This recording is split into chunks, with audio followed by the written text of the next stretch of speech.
practiced. This is the life. Wait a sec. Isn't something important supposed to happen today?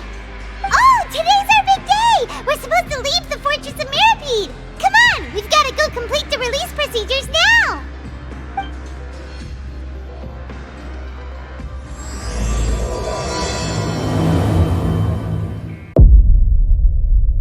Join the Elrinell network. Level up now.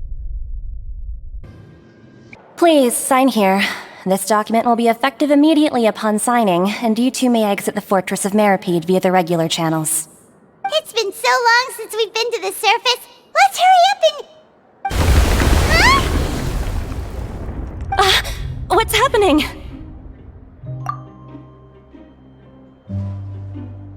I'm fine, thanks.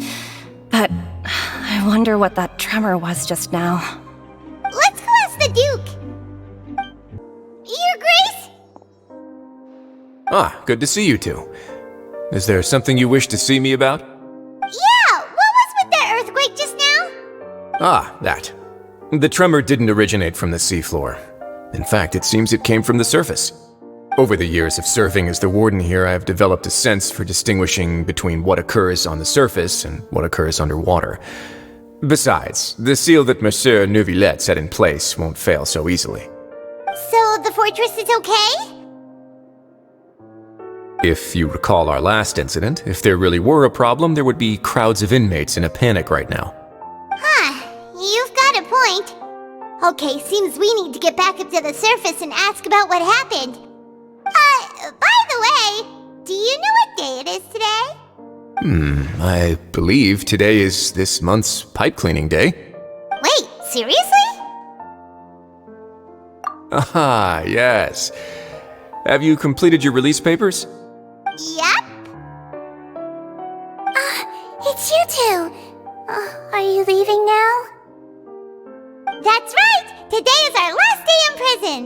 But now that Paimon says that, it doesn't feel like we were confined here. It's actually been pretty nice. Oh yeah, Paimon feels fond of this place now.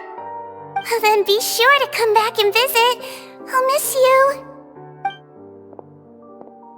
If you've signed the release papers, then you're free to go. The guards will escort you out. You're not going to see us off? I knew you'd ask. All right, sure. Let's go. Well, you actually agreed. No worries, you must be busy. Paimon was just joking. Ah, so you do have a polite side, I see. After being down here for so long, I imagine you must feel like you're lacking companionship. Shall I come along too? Yeah, don't worry, we'll come back to see you. Paimon really likes the cafeteria here. The chefs sure do know how to make good grub. I hope you won't be here as convicts the next time I see you. We'll do our best to stay out of trouble. Well, it seems our work in the Fortress of Mirapede is finished. That's the end of another chapter in our journey.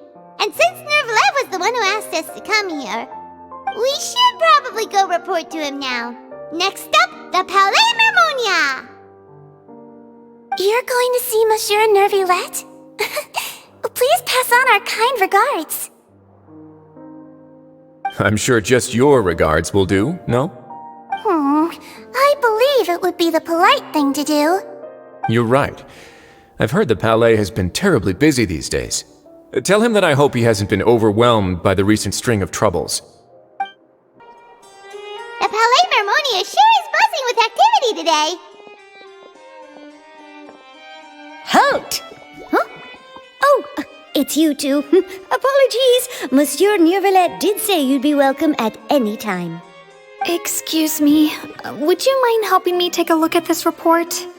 I'll be right there. Sorry, I've got my hands full here. You can see yourselves in. Everyone's so busy. Seems a lot has been happening.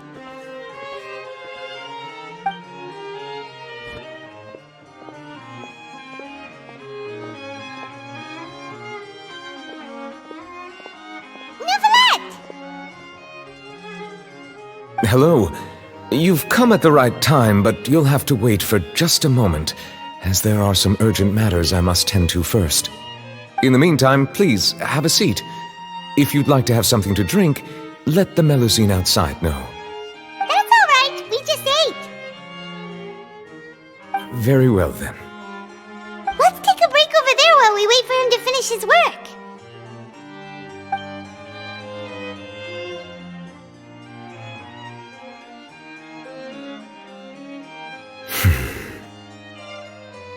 All right. That should wrap things up for now. Are you done with your work? Yes, sorry to keep you waiting. Today should be the day you were released from the Fortress of Meripede, and it appears that you have managed to complete all the release paperwork. That's right, and we came here to see you right away.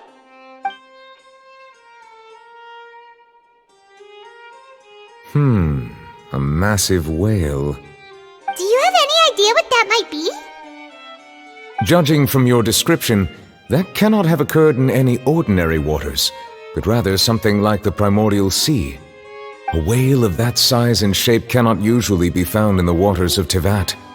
Therefore, we can only assume that Child is presently immersed in primordial seawater. Immersed in primordial seawater? But how? And is he okay? Most people wouldn't be capable of entering in the first place. I'm not completely sure how he could have gotten there myself. Yes? What is it? Ah, right! Paimon felt it too! We asked the Duke and he said it wasn't from underwater, so we figured you might know something about it. It turns out that I have just received a report about this particular matter. In fact, that's exactly what I was busy with a moment ago. The source of the tremor was here on the surface near Poisson. After the shaking stopped, the water levels in the Poisson area rose at an alarming rate. The water levels rose? Oh no! What about all the people there? Fortunately, the water levels only rose for a short period of time and have already returned to normal now. However, I still have a bad feeling about the whole phenomenon. If the change in water levels is connected with the leaking primordial seawater, then the situation in Poisson may be much worse than it appears. Navia should be in Poisson, right? We need to go check on her! I would also like to go there as soon as possible, but I'm afraid I can't leave just yet. We must immediately formulate disaster prevention plans for the surrounding coastal areas to avoid potential catastrophes. I'll have to ask you two to go to Poisson first. I'll meet you there to check on the situation once I finish things here. There's no time to lose! Let's get going! Please be careful.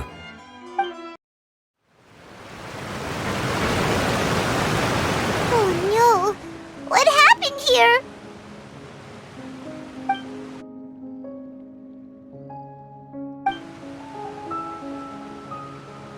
Navia should be around here, right? We need to make sure she's still... Paimon means we need to check on her. We haven't seen a single soul all the way here. Oh, this is getting scary. What will I ever do now? Look, there's someone on the roof over there. Just stay put! We're coming up! Watch your balance! All right, just hurry!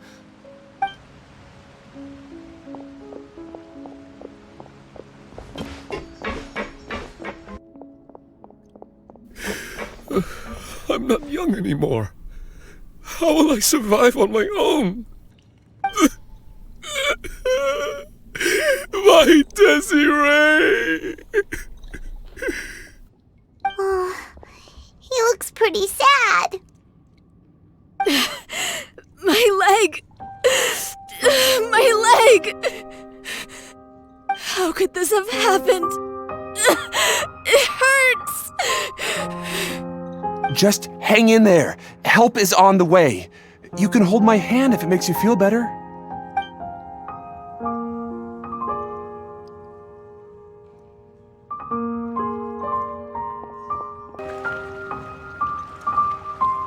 Oh, it's Navia. She's over there.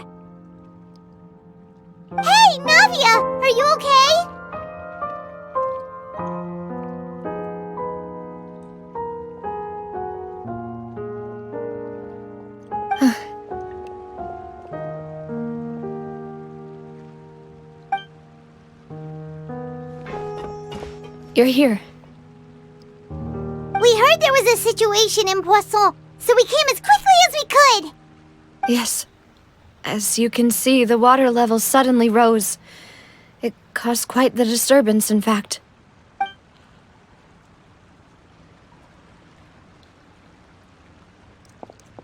Demoiselle! There was a wounded resident next to a building southeast of here. We've already transported him to safety, but we've run out of medical supplies.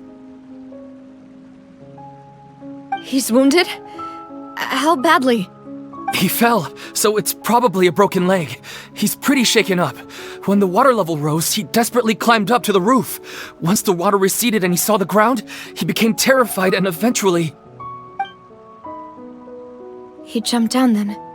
Find the leader of Squad 1 and tell him to take the wounded resident to see a doctor. He should know where to go. Understood. I'll take over his search and rescue mission in the meantime. All right, you'll be in charge.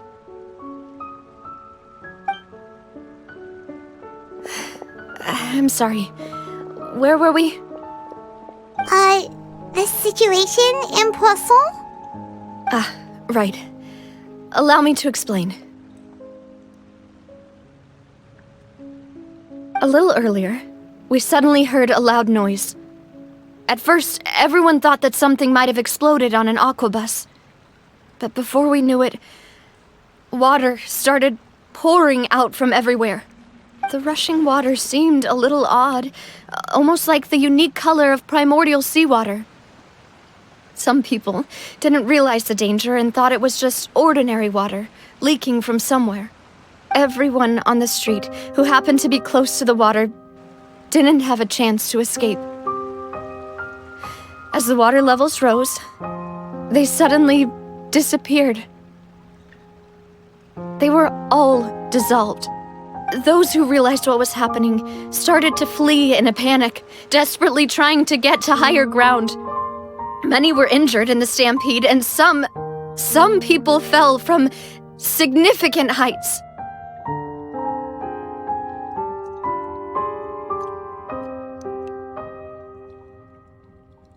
The Spina di Rosula initiated rescue operations as quickly as possible, but there have been a lot of casualties. Fortunately, the water began to recede after some time, and the chaos came to an end. The water that flooded the area contained primordial seawater, so the lower levels of Poisson are still hazardous. To ensure everyone's safety, I've asked the people there to leave as soon as possible. No one knows if this could happen again. All we can do for now is try our best to help evacuate the residents. We still haven't completed the head count, but we'll have some numbers soon. How awful. And all of this just came out of nowhere. It was quite frightening indeed. I only wish that everything that just happened was a bad dream. Is there any way we can help, Navia? Thank you for being so willing to help in a moment of crisis like this. You don't know how much it means to me. I really can't express how grateful I am.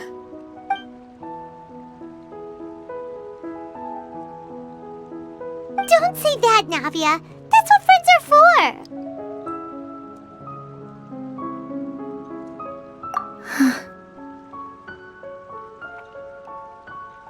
Demoiselle! We've got a situation here! I'll be right there. Sorry, I need to go for now. And out she goes. Seems it might be a while before she can take a break.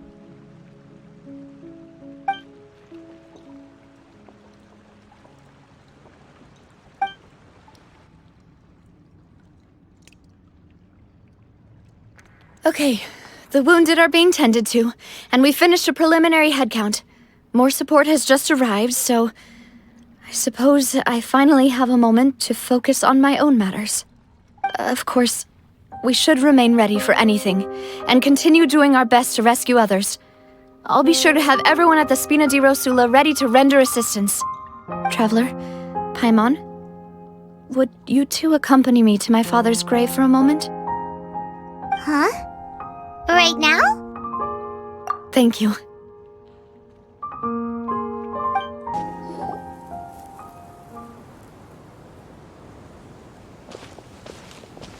Not a lot of people here, huh? Well, given the time of day and the whole situation in Poisson, Paimon doesn't think there'd be a ton of people here visiting graves. Right. That's how things are now. The living are so exhausted that they've no strength to spare any words for the dead. Navia?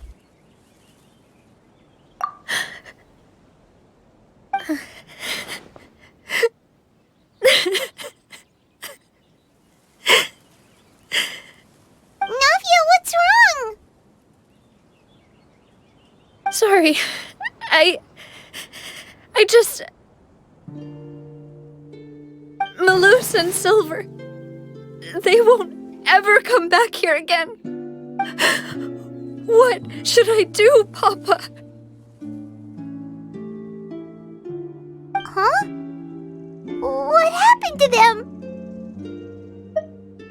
Everyone agreed on the rescue plan, but still, I was the one who initiated it. They were helping evacuate the residents, but they couldn't leave in time. And they were caught in the seawater.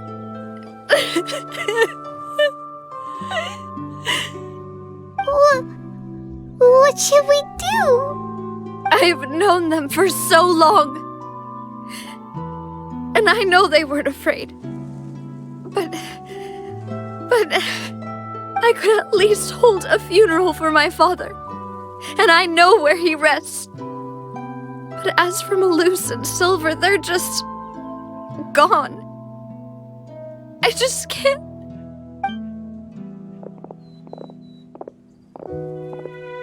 Everything looks so clean after it rains. Even the gravestones. I didn't expect that you'd enjoy a glass of red wine in front of Master Callus's grave. I can understand. Besides, the scenery here isn't half bad. See, it's not just me. I always want to bring something when I visit Papa. Perhaps we might even have a picnic. He wouldn't be angry, would he? How could Master ever be upset with you, Demoiselle? Yet the cemetery is the home of those who have passed, is it not? Everyone ends up here sooner or later, no matter who you are. Buying yourself a plot in advance, are you? No need yet. But when I do, I hope you'll let me be buried beside Master Callus, Demoiselle. Hey, stop joking around. I'm quite serious. That way, it'll save us both the trip to see each other whenever you visit your father's grave. That makes sense. In that case, could I be buried on his other side? After all, besides you, Demoiselle, the two of us could certainly be considered Master's closest companions, no? Personally, I believe we fill those shoes just fine. Why are you bringing this up all of a sudden? Seriously.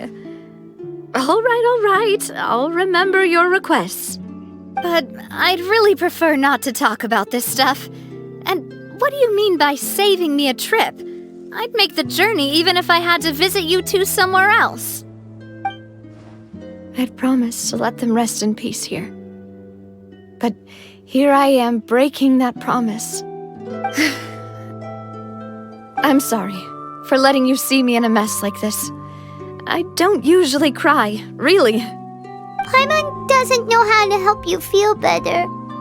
But, well, she understands how you feel. I had always thought I could make my wishes come true. But now that I think about it, that never solely relied on me. Many things can only be accomplished with someone else's help. Malus and Silver have helped me so much. But by contrast, I could do nothing for them.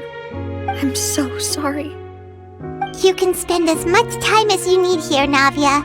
We'll stay with you. Thank you. Right now, you don't know how much that means. By the way, you can have a look at this. It's a list of victims from the incident that took place here. Obena, Khan, Burnett, Giverny, Francine, Karina, Daisy Ray, Joinville, Julianne, Esson, as well as Malus and Silver. So, everyone else is safe. But still... It's okay. I know what you're thinking. And you're right. We lost Malus and Silver. But we were able to save more than we anticipated. The overall outcome indicates that the cost was worth it. Right! Don't think that way, Navia. One person might be saved at the expense of another, sure, but that isn't something we should ever consider a trade. Malus and Silver were not the price for saving anyone. They're heroes. You're right. Thank you, Paimon. What you said just now was pretty amazing, actually.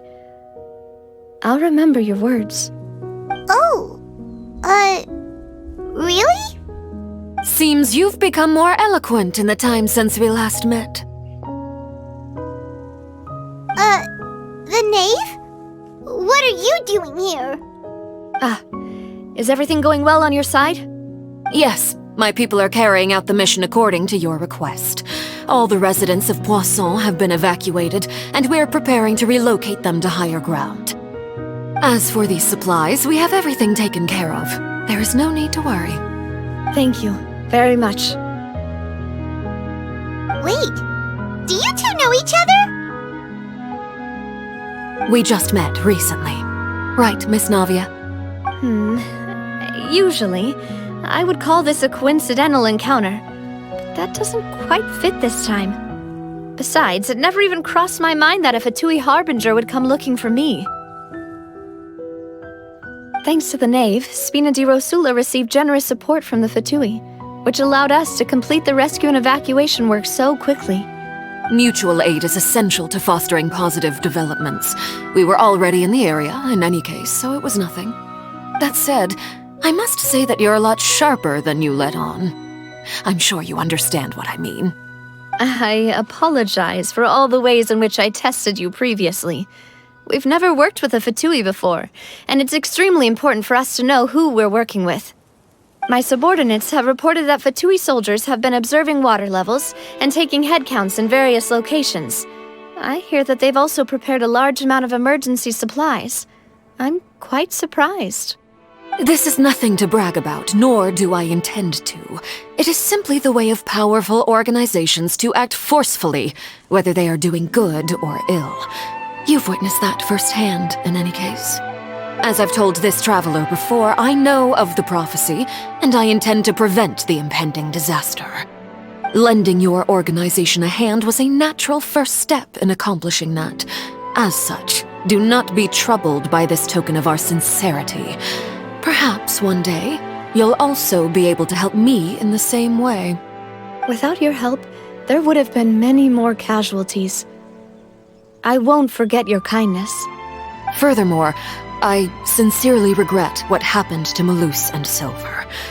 I only wish that my people could have arrived a little earlier to prevent this from happening. Don't say that. You and your subordinates did everything you could. As Paimon said, Malus and Silver didn't choose to sacrifice themselves for any specific person, and they weren't the price paid for other salvation. They chose to become heroes themselves. I've never liked hearing people put it that way. It's like trying to relieve pain by saying some noble-sounding words. But right now, There's nothing more suitable. They really did become heroes. You're right. I'm sorry for your loss, Miss Navia.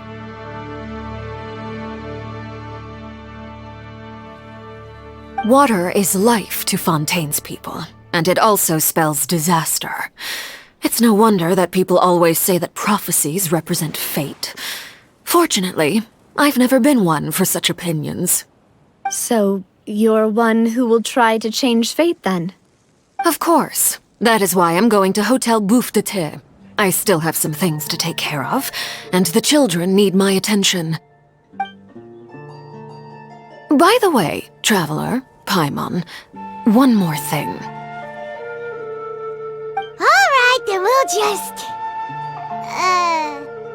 Huh? This isn't right. Paimon thought you would ask us to walk with you for a moment so you could tell us something in private. That is a clever and useful conversation technique, which I do like to use when necessary. But there's no need today. It would not hurt to have Miss Navia listening in. Traveler, I'm sure you remember that I said we could work together when we had the chance. You and I both know that there may be issues with the Primordial Sea. Previously, it was the Fortress of Meripede's sluice gate, and this time it was the water levels in Poisson. These are both signals. Indeed. Allow me to share the latest intel I've received from the House of the Hearth's intelligence network with you. During some recent investigations, a child claimed to have discovered some ruins near Poisson. The ruins date back to ancient times, and seem to be worth investigating in many ways. Judging by the dating of the ruins, they may be related to the prophecy and the coming crisis. The situation is becoming more urgent, so any pertinent information will prove extremely precious. My people initially came to prepare for ruin exploration. Unexpectedly, this disaster struck, and at present, we're all busy prioritizing the rescue effort. So that's why the Fatui were already in Poisson. I wanted to take the children along, but unfortunately, Linny, Lynette, and Fremine have all been dispatched to higher ground to assist affected residents. Linny told me that outside of the house, the person they trust most is you. Which is why I want to give you this task. The House of the Hearth's members see each other as family, but Linny, Lynette, and Fremine said that they also see you as such, even though you are not from the house. I'm sure you already understand how earnest they consider their friendship with you to be. Oh, that somehow makes Paimon feel kinda happy. The intel I just shared about the ruins could fetch a high price. But since the children consider you family, it's only natural that I freely share it with you. Got it! So all we gotta do is go to some ruins, right? We can handle that. Excuse me, but may I tag along? You wish to join, Miss Navia? But are you sure you're up to exploring some ruins? You need to rest. Well, I'm sad, yes, but I can't just go back and plop myself into a chair by the roadside and do nothing. There's no point in being depressed while we still have a disaster on our hands. As my father's successor, I must live up to the hopes he had in me. Besides, I'm also doing this for myself. I need something, a distraction, to keep my mind off Malus and Silver.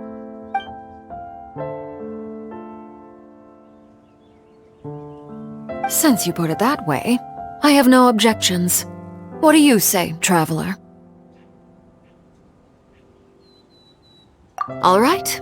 The ruins are to the south of Poisson. Here's the map. Okay, the three of us will handle it. Come on, let's pack up and get going. So, are these the ruins the knave was talking about?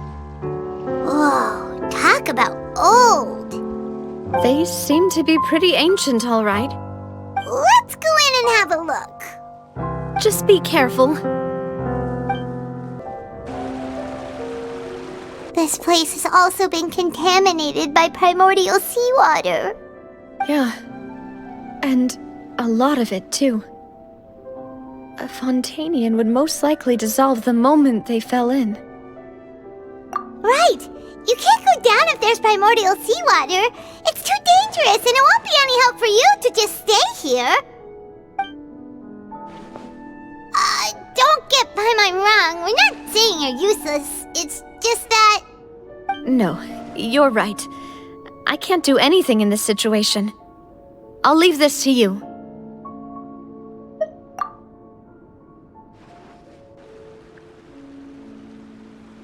That complicates things. Maybe the only way left is forward. In that case, do you want to wait for us here? The water levels here are unstable, and there's a chance the water will rise. So staying here wouldn't be safe either. I'll go together with you. Perhaps we'll find the exit just up ahead. All right. Come with us for now then, but please be careful.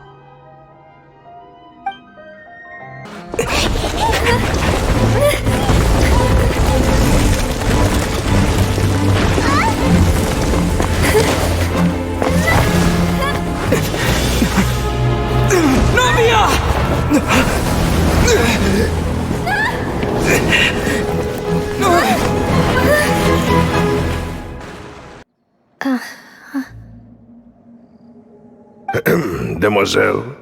Huh? Demoiselle, what are you doing here by yourself? Would you be standing here till dark if I hadn't come to get you? Maybe she just wants some time to herself, Malus. Oh, was I sleeping? Yes, it would appear so. I must be tired. That's quite possible. However, you were the one that suggested we go out for a walk. Oh, right. I nearly forgot. It must have slipped my mind when I dozed off. I haven't had a nap today yet. Have I?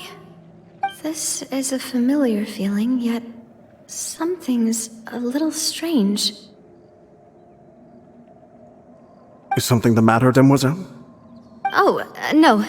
No, I'm fine. I was just trying to recall why we came out for a walk. Do you remember Mr. Giverny?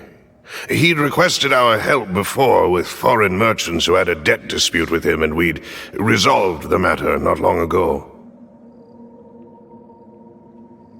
We were headed to see how things were going with him at the moment. Ah, right. Yes. I remember now. Oh, Miss Navia. Ah, Mr. Malus. And Mr. Silver, too.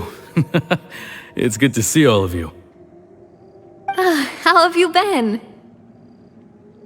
I've been great.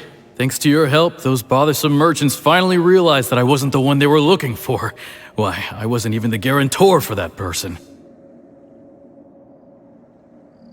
They were knocking at my door day and night. Even my neighbor, Obina, was getting fed up with them. Sometimes force is required to calm someone down and get them to listen to what you have to say. That's right. Oh, by the way, Burnett, what was it that you wanted to give to Miss Navia again? Oh, yes. One moment, I have it right here.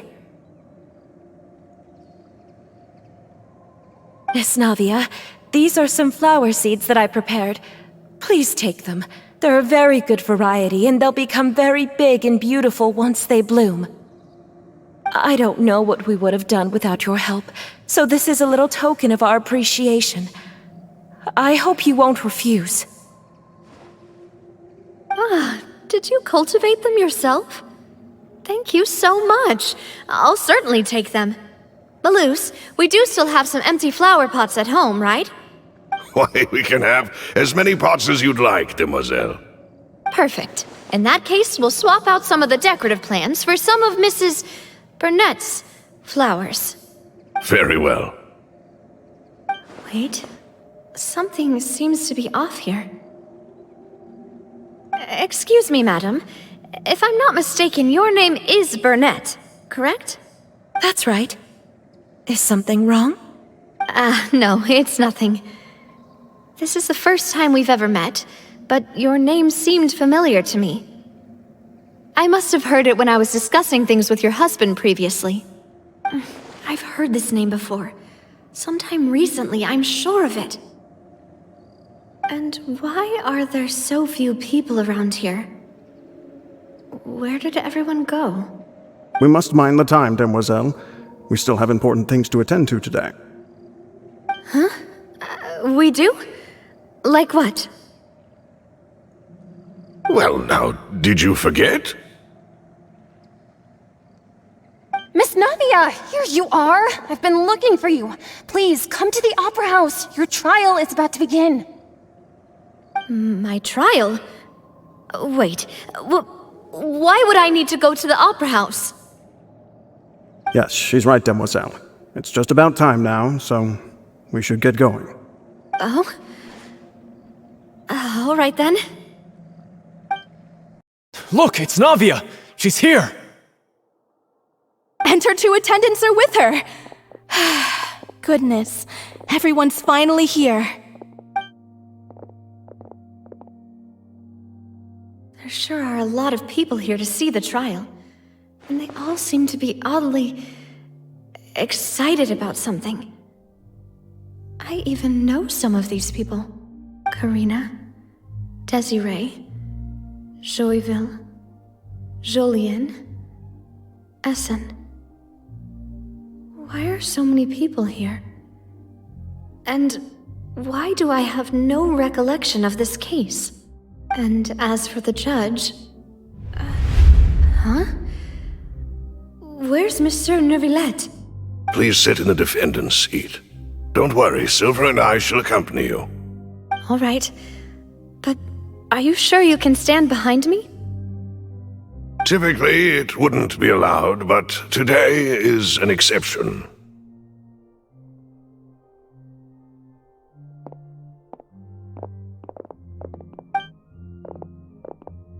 Hey, what kind of place do they think this is? Come on, do they have any idea what they're doing? Seriously. Enough with the whispering!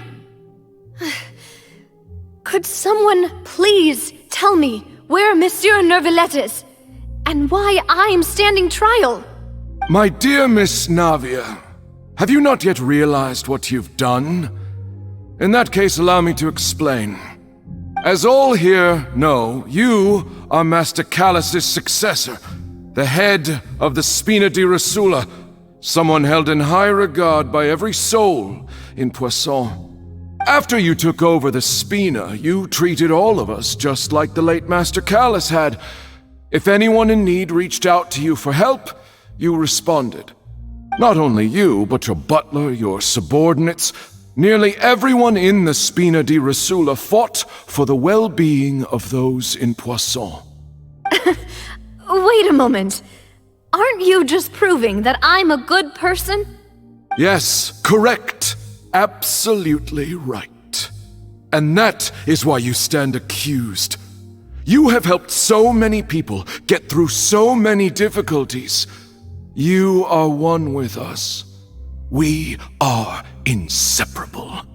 We are one big family, all of us who are from Poisson, inextricably linked.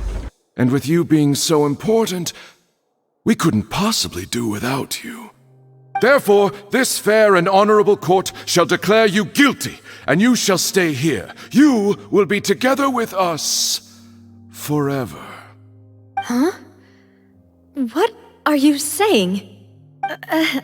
Everything you have said is correct. I have indeed done a lot for my hometown, and I would be willing to be with you all, but what is the purpose of having me stand here like this? What is there to discuss? Ah, well, if that's what you think, then I have no further comments. How wonderful, Miss Navia!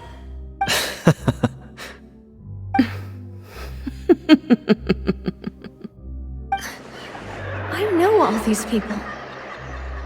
Why are they laughing? I seem to remember now. Yes, I get it. This trial is... Wait just a moment. This isn't right! Malus? What was that, Mr. Malus? Our conclusion is very clear and unanimous. Let the court judge her now. She's guilty! Stay here, Navia! You're one of us! Demoiselle, don't admit guilt. This trial means to keep you here forever.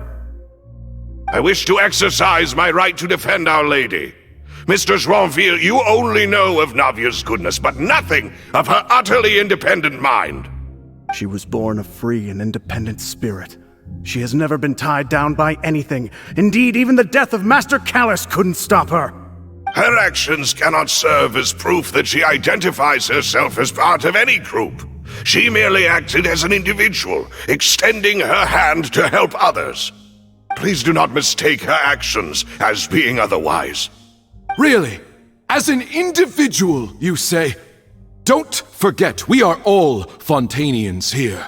This is the nation of justice, the nation of Hydro! Even if Miss Navia only voluntarily rendered her assistance, that doesn't change the fact that her beautiful soul must return to everyone. Water accepts all, blends with all. It will surely accept her kindness.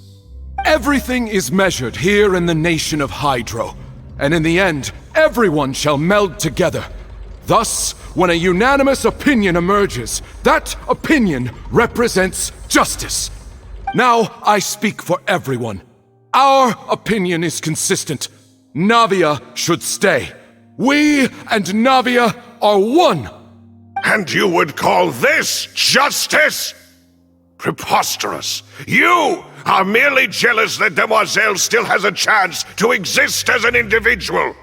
Have you forgotten how much you all once longed to become individuals, to become independent? Do you mean to defy our justice? If your justice is flawed, then why should we acknowledge it? As you said, we can also have our own justice. Silver and I shall defend Demoiselle. And that is how we will enforce justice. Ugh, my head... it hurts. Demoiselle. Silver, it hurts. My head is spinning. All I can see is stars swirling in front of me. I remember now. Everything that seemed odd from the very beginning.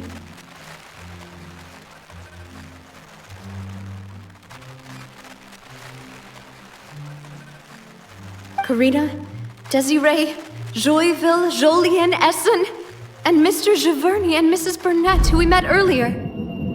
Even Malus and Silver. I don't want to admit it, but they're all dead. Don't be afraid, and don't admit guilt. We will protect you to the very end. Absurd! Who are you to say that she cannot be judged? We are the majority, and in the nation of trials, the majority is absolute justice. We are the will of all. Don't let them escape! We shall keep Navia here with us! Mr. Malus and Mr. Silver, must you be so stubborn? How could the two of you possibly hope to stand against the collective? Do not resist. This judgment is fair and just. Navia belongs to us. After all that happened, she should not be left alone in Poisson. What are you saying? No more excuses! She says we're jealous. Jealous? How could she possibly be an independent individual? What's with these people? Who's jealous of her? She belongs to us! Miss Navia, she... Silence! That's...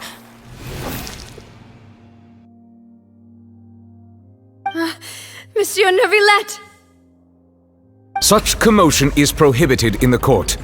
The accusations you just presented are nonsense and cannot constitute a proper trial. The court will adjourn for the rest of the day. In this, I shall hear no objections from any unauthorized party. Our thanks, Monsieur Neuvillette. Please leave with me, Miss Navia, while there is still time. But... Go on now, demoiselle. This is your only chance to leave this place. What, can't bear to leave us behind or something? Malus. My apologies. I couldn't resist making one little joke once I realized that this shall be our last goodbye. Malus... Silver... Quickly, you must come now!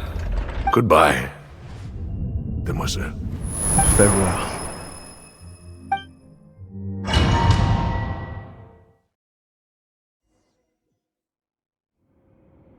No, wait! Just a second! Navia? You're awake. Good. I must have been dreaming. Malus and Silver were still alive, and they were defending me at some insane trial. It looks like you're all right. Did all the sad feelings cause you to have a nightmare? Paimon could give you a hug. The ruins you were exploring suffered a cave-in. When I arrived, I found you falling toward the water. You were just about to be dissolved within, but I...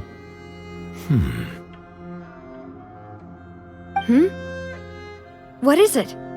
I think I saw 2 Oceanids protecting you. It was only for a moment, perhaps even a fraction of a second, but they gave me the chance to retrieve you.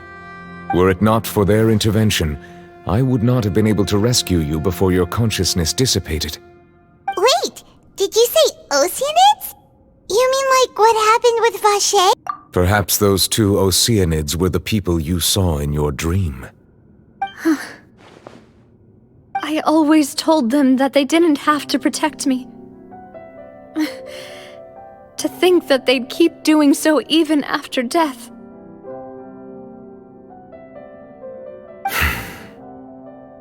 Please come with me.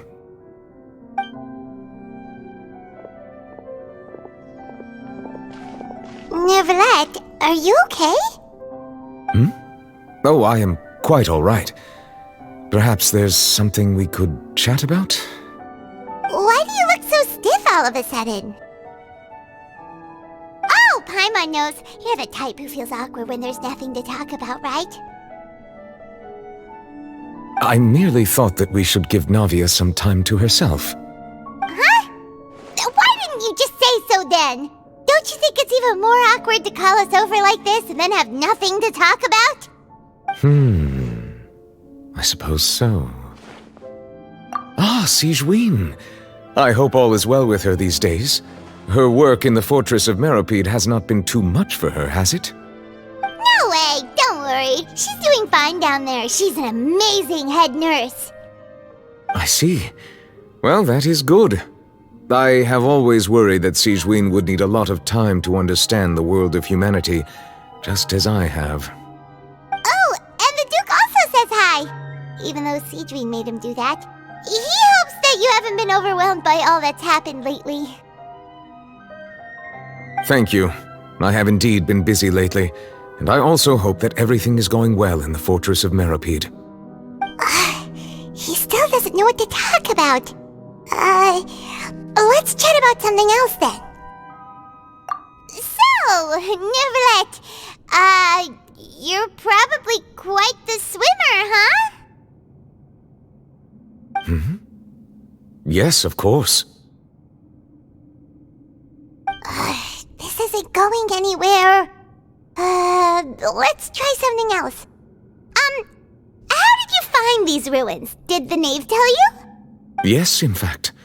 I had arranged to meet you in Poisson, but when I arrived, I discovered that the Fatui were helping the residents evacuate. They had even transported a large quantity of supplies to the area. Amid my astonishment, I ran into the knave, and we had a chat. She informed me that she had asked you to investigate the ancient ruins here. Yeah, we originally planned to meet up with you, but we thought you might still be busy with all those official documents. We didn't think exploring the ruins would take very long, and who would have thought you'd wrap things up so quickly?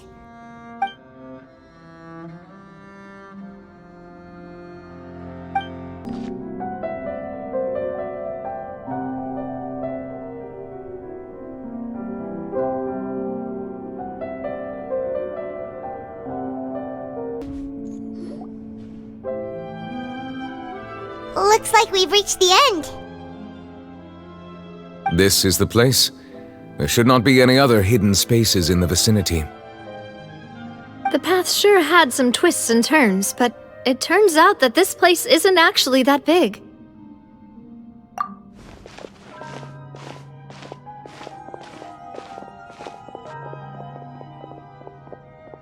Stone slates? It seems like they were put here as an offering. Could we take them down and have a look? Perhaps we should just leave them be for now.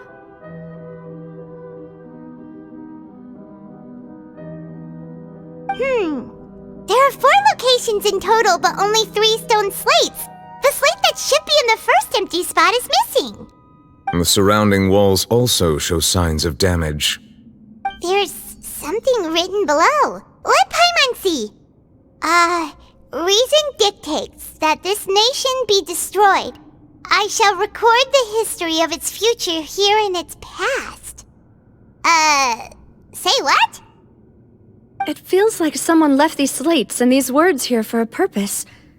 But does he mean that Fontaine should be destroyed? That would fit the circumstances dictated by the prophecy, yes. Indeed, the slate's contents correspond to it. Take the second slate, for example. There's a person kneeling here.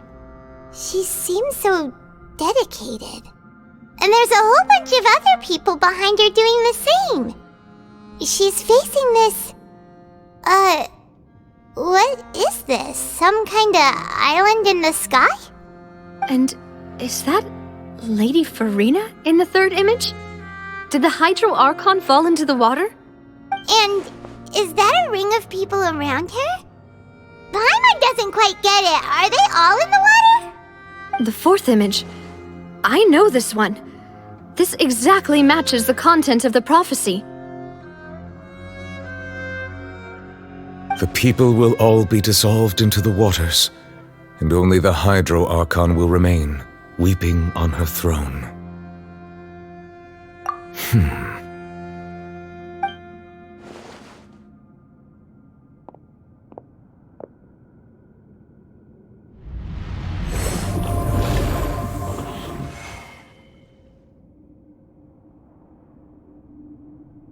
More information should be hidden in these slates, but I fear I cannot easily uncover it, most likely due to us missing the first slate.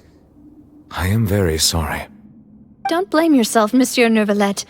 Deciphering ancient stone slates isn't one of your duties. Ooh, Paimon's getting the chills just looking at these slates. This says that it's the history of the future, right? That means the prophecy's sure to come true. I really hope it doesn't mean that. Still, Paimon feels like these images are kind of weird when you look at them together.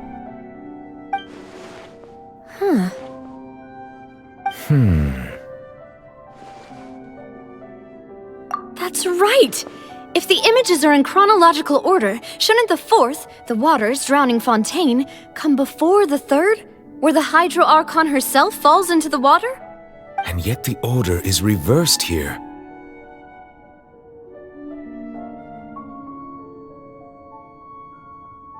If we go by timing, Lady Furina only emerges in the third image. That means that the person in the second image might be the previous Hydro Archon. Egeria, then.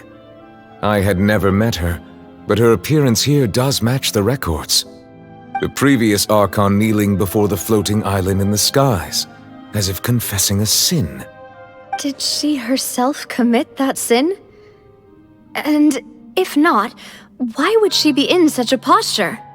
Also, I'm still wondering why these ancient stone slates are here at all. Judging from their contents, could this place be the origin of the prophecy?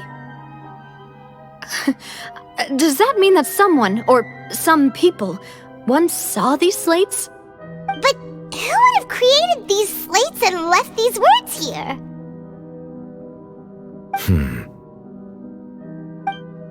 It seems that any further clues will have to come from Furina.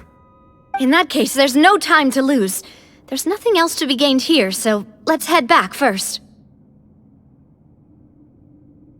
Yeah, we better get somewhere safe for now.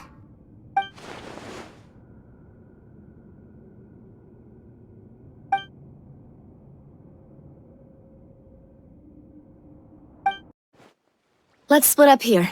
I'm going to check on what's happening with the Spina. You know how it is. There's some things you just need to be there for yourself. You still have energy for that, Navia? Paimon's already beat! Just head back to the Fleuve Cendre and have a rest then. Thanks for keeping me company all this time. I'll depart as well. Thanks for your hard work today. Rest well, everyone. Traveler, I will go talk to Furina tomorrow morning to ask about the stone slates. I'm sure that you're concerned about this matter as well. If you have time, drop by my office. I will share the results of our discussion with you. Are you really gonna talk to her about this directly? Will that be a problem? Paimon's getting a little scared now that it's come to this. She has long been harboring secrets and will not give them up easily, which makes it all the more my duty to ensure that she understands the present situation. Alright, we'll leave it in your hands then. You're probably the best person to talk to her anyway. I will be carefully considering my words tonight. Traveler, Paimon, our safe house at the Fleuve Cendre is always open to you as ever, so please don't think you're an imposition. Alright, I'll be on my way then.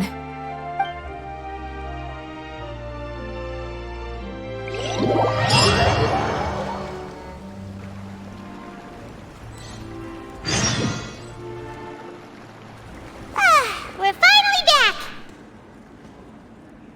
Welcome back.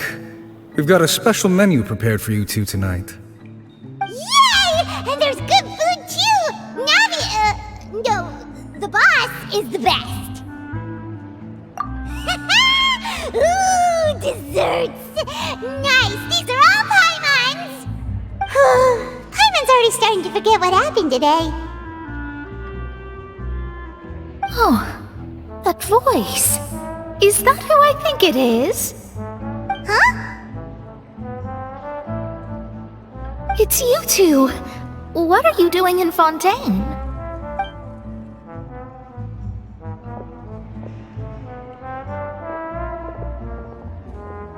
Mona?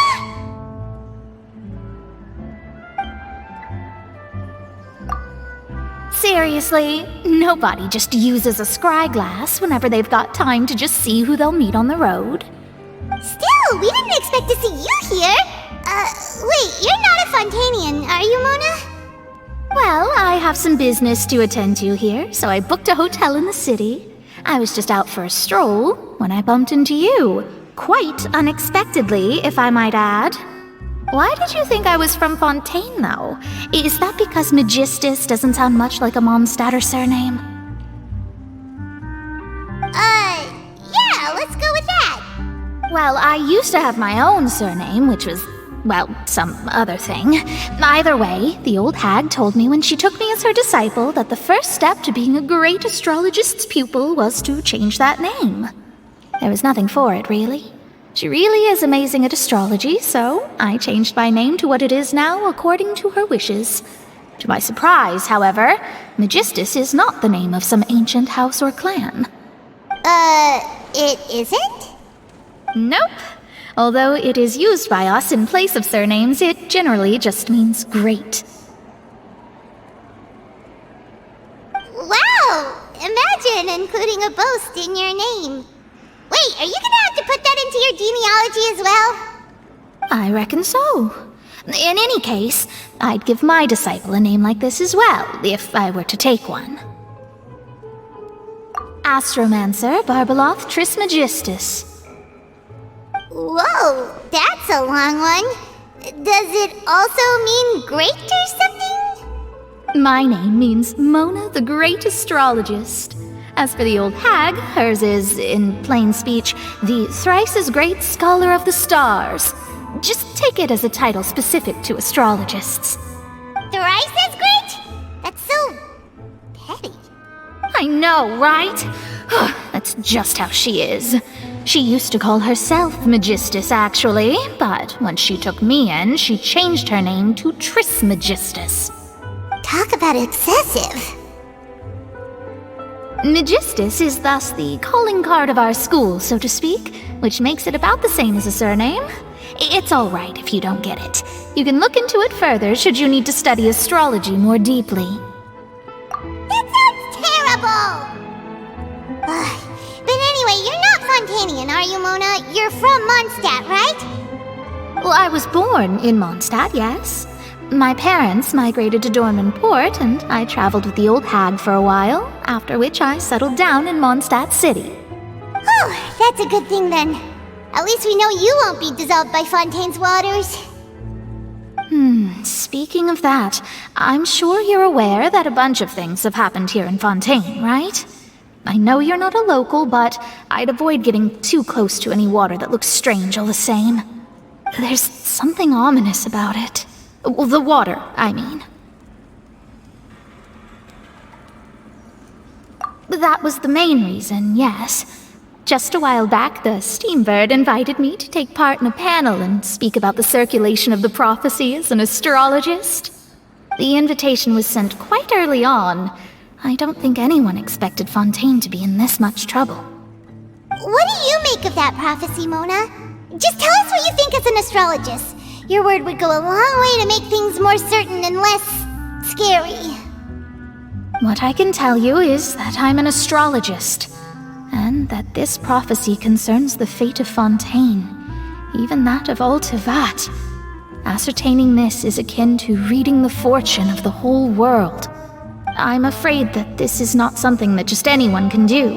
If I could do it, you would no longer call me an astrologist, but a visionary. But on the flip side, the prophecy is so huge and powerful that it must surely come from a powerful visionary. Its contents involve the fate of the world. Disregarding it would be a mistake. A visionary? Sounds really powerful and all, but does such a person really exist? Of course. The old hag could do it, and I'd bet there are others amongst those Hexenzirkel colleagues of hers who could do something similar. Huh? Are you sure? All right, I'll help you. It isn't often that I see you with such a serious look on your face. I'll tell you once I hear back from her. Thanks, Mona! You're amazing as always! Oh, well, this is something only I can do after all. So yes, your praises are quite welcome. That's the greatest of astrologists for you! Of all the people we know, you know the star's the best! Indeed, indeed. That's the spirit. Oh, sorry. I came to see what all the commotion was about.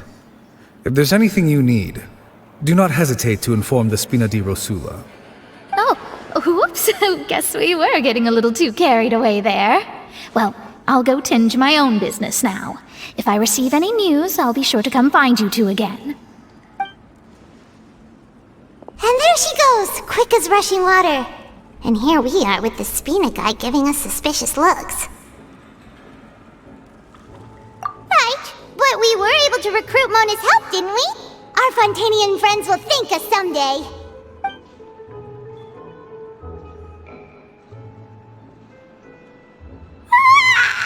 Good morning.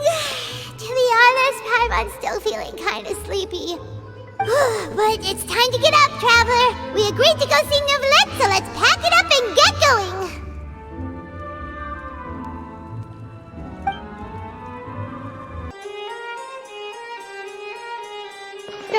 You're here! Finally! Is something wrong? Monsieur Neuvillette and Lady Furina, they seem to have gotten into a dispute. Please go see for yourself.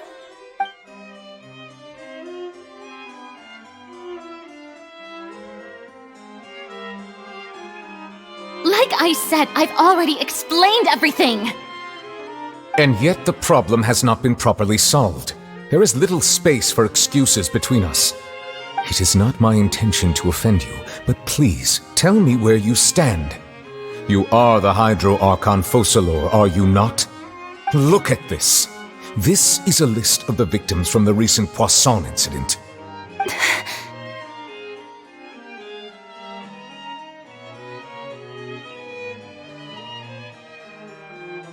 You mean...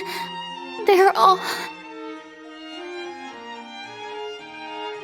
We did not arrive in time to avert this disaster, and I will not have it happen again. I will say this once more. You must tell me everything you know. Yesterday, I found 3 stone slates in some ancient ruins near Poisson. Do you know anything about those? Seriously? You're questioning me like this is a court case now. I don't know anything about that. But you found them in some ancient ruins, you say? That's correct, which is why I came to ask you some questions. There should have been 4 slates, but one of them was missing. The other 3 feature different images that seem to correlate to the prophecy. The prophecy? The second of these slates depicts the previous Hydro Archon Egeria kneeling before a floating island in the sky, as if confessing something.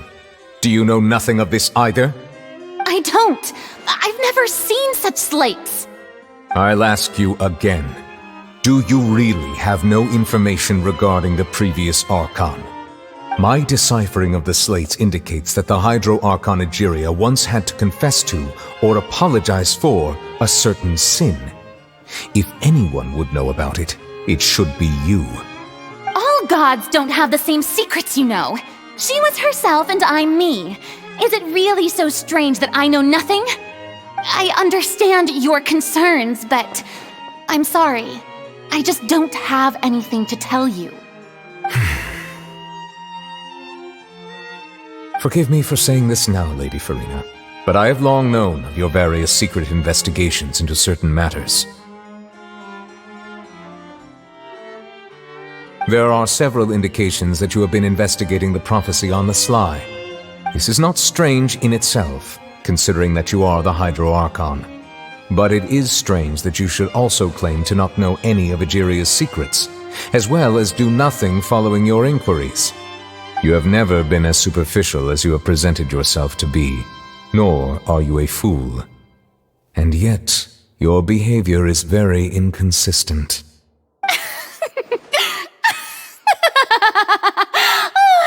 So you've been watching me all this time, have you?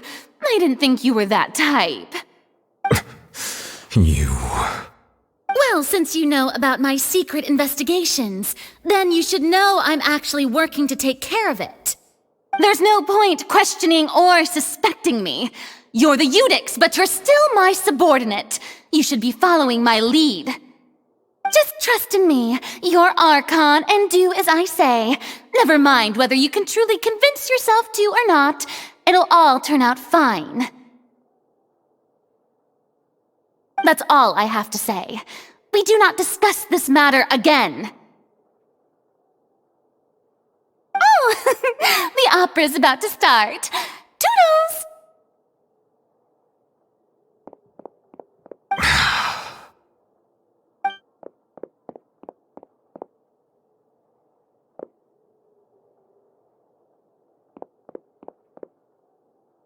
Did Furina not notice us standing by the door? Wonder what's up with her. She was smiling. Huh. She didn't seem in the mood to care if we were listening in or not. I assume you've been outside for a while now? Oh! You noticed! Seems Furina didn't even realize we were here. She was in a great panic, though I cannot discern the reason. Our discussion reached impasses time and again, a state of affairs that we cannot allow to continue. Still, I do not understand. Dialogue is the basis for understanding, so why did she keep refusing to engage? Everyone in her inner circle has noticed that she is hiding some secret. The issue is her attitude. I fear that she will not reveal anything unless absolutely forced to. We may have to create a situation in which she will have no choice but to speak. Oh? Like what? Normally, people will only reveal the truth when standing trial. Perhaps we must have the Hydro Archon experience just such a scenario. But Furina's seen so many trials, and she's really good at dodging questions. How do we make sure that she won't just slip away at the first chance she gets? We will need to consider this thoroughly, join forces with various parties, and then do what we can. If at all possible, I would prefer to recuse myself from this affair, but we must prevent the prophecy from coming to pass. This may be cruel to her, but all Fontaine is in crisis. The information a god possesses is too precious, and so we must take a chance on this. But who will lend us their aid to do such a thing?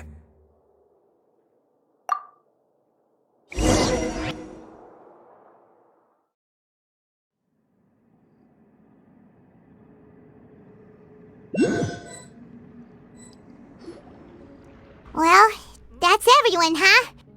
Speaking of which, it was pretty smart of you to think of hiding here. Poisson was just involved in a disaster, so it's presently devoid of people. That naturally makes it the best choice. And here you are drinking tea like it's the most natural thing in the world, huh? That's what family should do. Sit and enjoy a leisurely time together. It's nice to enjoy tea here, you know? Care for a cup? Lend me your ears, everyone. Or perhaps one of you might like to start us off. How about you, friend? Me? No, I don't think I can. Then, how about you, good sir? I fear that I will cause the mood on this boat to become as somber as it is in court. Well then, I guess we're lucky we've got a local like me to organize things. Wonderful, the spotlight at last. I guess I'll be facilitating things from here. That was a little long-winded, don't you think? Oh, you might be right. Anyway, to cut to the chase, our friend here, the Traveler, has brought us together to discuss something. As for what that is, well, let's start by saying that we'll be pooling our efforts together to create a series of traps. Oh, how intriguing. Well, it's just an expression, really. One that I just learned from Chlorand, and used on the spot.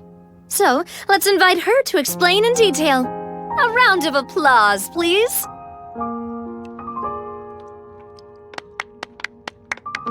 Huh? Didn't you say that you would be facilitating this?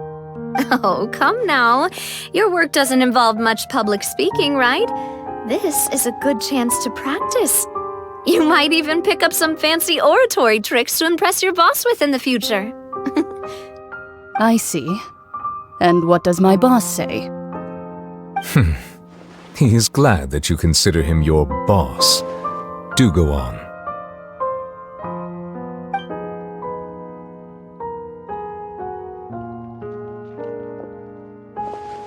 In that case, do any of you have experience hunting? Not that I recall. Fremine and I once used a wooden stick in a basket to catch wild rabbits when we were younger. As for Lynette, oh, right. You were sick that day, weren't you? I've also gone diving to catch some fish before. Does that count? I'm afraid not. You may or may not have heard, but Fontaine once played host to a group known as the Marechaussee Hunters. Though that was their name, they did not hunt animals, but rather various monsters left behind by the ancient dynasty of King Remus. Today, Fontaine's monster population has already thinned greatly, so the hunters have blended back into society, taking up arms in other lines of work. They even left a unique methodology of hunting in their wake. A trap comprises of the following components: bait, a trigger, and a containment device. Sometimes a lethal implement will also be necessary to deal with the prey. So, if we were to build a trap together, right now, what would you choose to build it with? For me, I would prefer something basket-shaped. Pigeons and rabbits will see the bait and naturally enter the snare. Our line of work requires a deft hand, and we're some of the best in the industry, so you can count on our techniques. You used some of those techniques while moving the people of Poisson, didn't you? My subordinates mentioned that you even performed some magic for the bawling children. Yes, and I even managed to gather some intelligence in the meantime. I'm quite the multitasker if I do say so myself. I'm afraid I can't claim that as my strong suit. I prefer more stable methods, like placing bait in the water and waiting for the fish to come within reach. That's the kind of method I would count on. Calm and steady. Exactly the kind of person who would catch loads of fish. And I can be their assistant. With discretion, I'm sure. I'd probably use some sort of mechanical animal. Papa once bought me some small clockwork squirrels, mice, and such. When placed in the forest, they can attract others of their kind. I remember that you liked those too, didn't you? I did. And that would be a good way to go about it. If they're realistic enough, animals of the same kind will follow them all the way to the trap. What about you, Monsieur Neuvillette? I fear I do not have any related experience. That makes sense. You usually solve problems directly, without the use of any such tricks. But I do have one more question for you, Monsieur. If we were to create a trap now, how would you design it? I would like for it to be effective, but bring no harm to the prey. A more gentle trap would be ideal. Kind, as always. However, our intention doesn't necessarily change the containment device and the type of implement we need.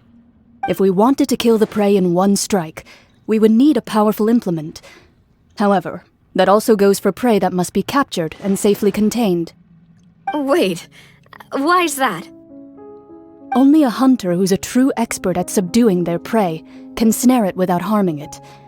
The line that divides life and death is often exceedingly thin. So are we going hunting together?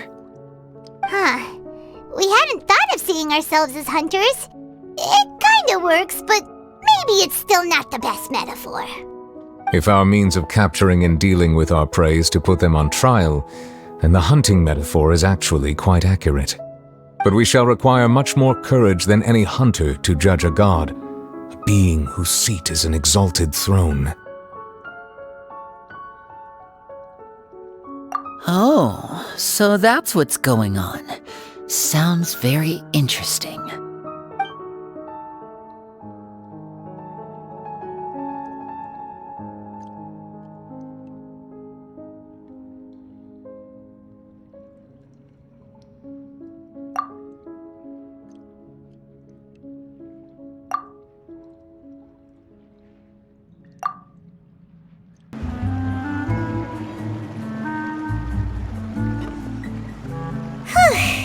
It's been a tough few days, hasn't it?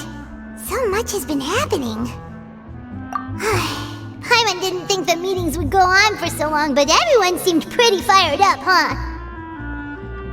Paimon thought they'd be at least a little frightened. Well, Furina was, now that Paimon thinks about it, but everyone else just looked a little surprised.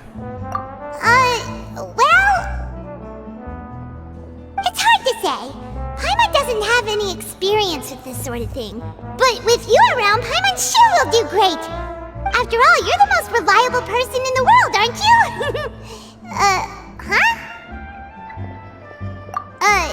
Did you just pour some tea? Paimon didn't notice you doing that at all. Then what's that? Paimon's never seen that cup before. Don't be frightened. I'm just joining you two for tea. I merely refrained from saying anything till now. Who's that voice? But there's no one here. Ah, have you forgotten me already? Wait, you are familiar. You're the voice we heard from the sky in Sumeru. The voice from the sky, I fear that description is wrong. Though, not completely wrong. You're feeling lost now, just as you were feeling previously. I sensed that confusion and thus came to you. Guiding people is an irresistible hobby of mine, after all. Consider me a passerby, just accepting a commission from my friend's disciple on a whim. The prophecy. Yes, what has been prophesied will be fulfilled. You may view such things as the history of the future. What? Then is there any way we can stop it? I believe you have witnessed a failed attempt with your own eyes. Can everything in Teyvat so easily be changed? Ah, so you've caught on. Just as prophecies are usually only the future as seen from the perspectives of the gods, could things be happening in hidden corners where the gods' gaze does not fall? Are the things that you shall see different from the fate that the gods perceive?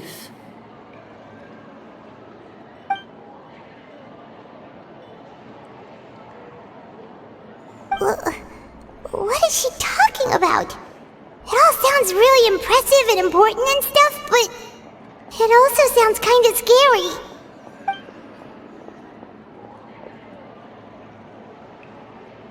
I believe that you understand, right? Some things are insignificant, but others you must reach out to change. Ultimately, fate shall serve as your only guide, no matter what will happen in Teyvat's future. All you need to do is to play your part.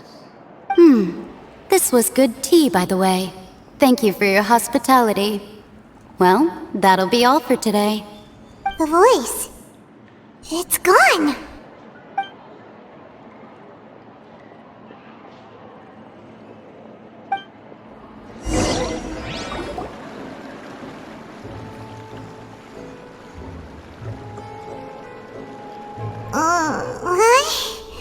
I want to hear someone talking. Alright, coming! Hey, it's you who's getting lazy, okay? Well, I see I've walked in on some lively banter. Mona! Fine, just fine. I went to take part in that Steambird panel. It turned out to be more interesting than I expected.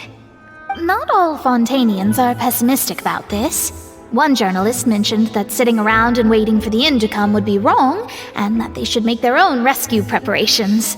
I agreed, so we had a brief chat with her. Did she have pink hair by any chance? Why, yes! It was Charlotte. You remember her, right? That daredevil journalist? I'm in full support of her view. Prophecies are very important, but how can people allow their lives to be commandeered by just a few words? That's right! Paimon's glad to hear something sensible for once. Ah, yes. About what we had discussed before. I did try, but I'm afraid I couldn't reach the old hag. I'll try again tonight, but I wouldn't get your hopes up. Huh?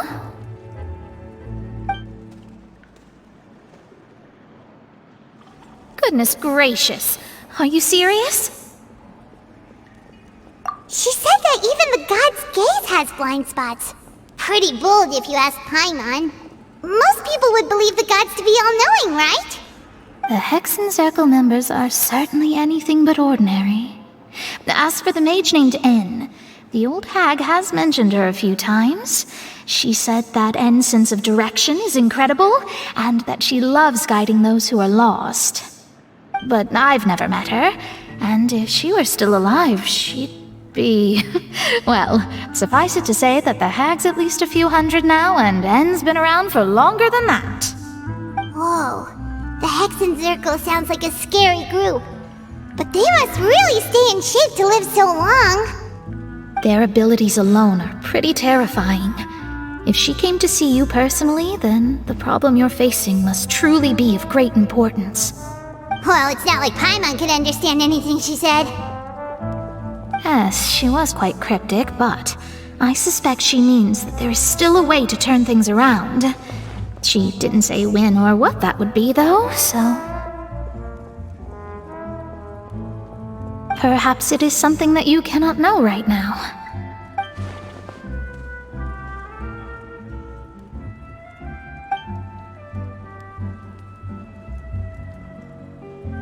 Traveler, Paimon, are you two all right?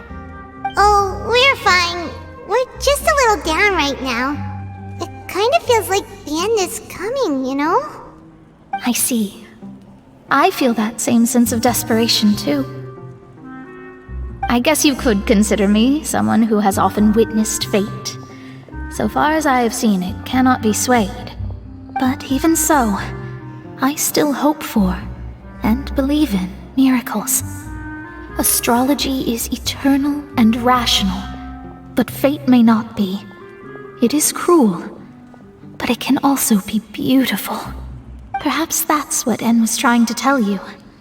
Not to lose heart, and to believe that what you are seeing playing out before you is not yet set in stone. I did originally think of steering clear of all this, but I couldn't. Even if this is all futile, I still wish to help everyone.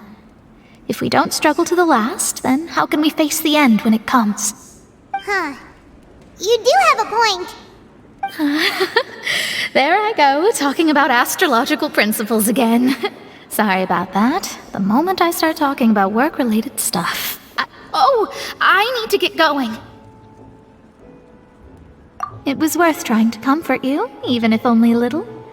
I believe that you'll help those who are struggling in the same way I did.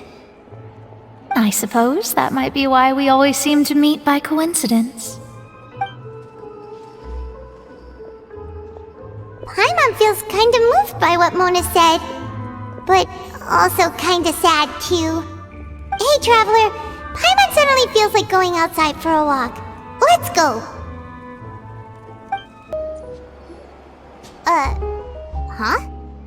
Our names are written in this newspaper. What's going on? Let Paimon see! The underwater stronghold, the Fortress of Meripede, has continued in its noble autonomy, but that does not mean that others cannot interact with it. My recent attempts to enter the fortress bore little fruit. Huh. Guess Charlotte still hasn't given up on that. Thus, did an Outlander friend become the focus of this report, a blonde adventurer with their white fairy legends trailing in their wake. It is said that this mysterious traveler once visited the underwater fortress. So while the fortress's interior remains a mystery behind closed doors, do not fear, for the tales of the traveler contain surprises in spades. Journalist Charlotte's biggest scoop yet, the Traveler's Trail, World Walker. Huh. Charlotte took so many awesome photos of us and we never even noticed her. She hasn't been able to get a hold of anything at the fortress, so since we're easier to find, she's using us as the subject matter instead? Ugh, seriously? Well, fine. Those headlines and photos do look cool, so Paimon will forgive her this time.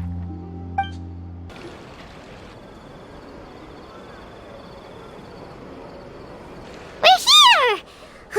Paimon's hungry. Should we go in and get something to eat?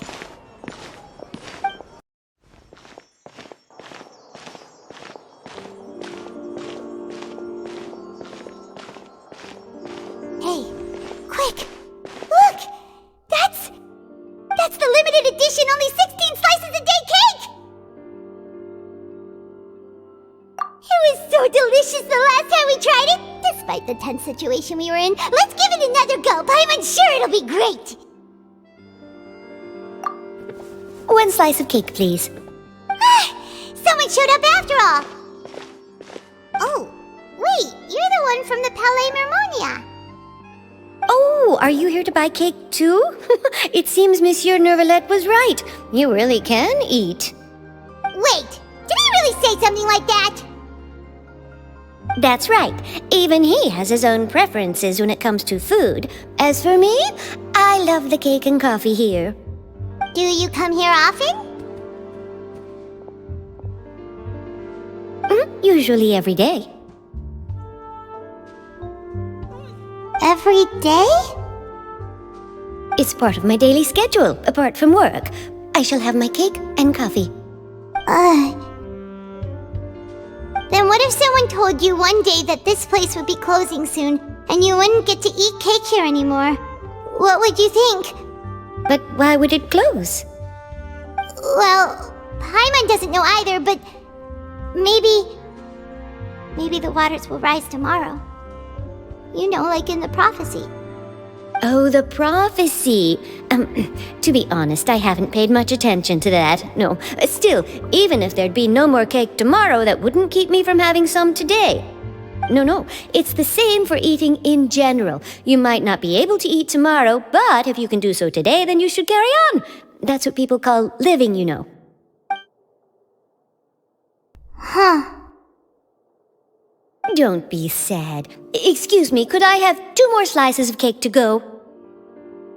These 2 slices are for you. Sijuin said that this kind of expression you're making is what humans call being sad. Oh, you know Sijuin? I sure do. She was born before me, and she sometimes comes to the surface to teach us things about humans. She said that humans are creatures that are saddened easily, yes, and you can only lift their spirits by feeding them delicious food. So please try the cakes here. I've got something else to do, so I'll be going now. You two try to stay in a good mood after eating, all right? Bye.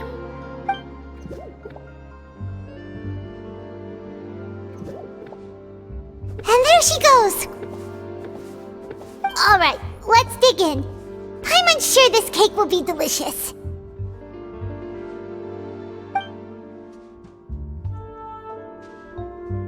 It's more delicious than last time! And the flavor gets even better with a sip of tea. It sure would be nice if we could come again tomorrow. Sure would be nice if we could always eat delicious food here. Wow! If it isn't the Traveler and Paimon! Oh, have you seen the article I wrote about you? Ha! You've got some nerve! You just used us to make some quick mora! Oh, you needn't worry about that. I heard that you were in Poisson some time back, so I sent you a letter to discuss just that. It appears you didn't receive it, though. It's all right, though. I've set aside the amount intended for you.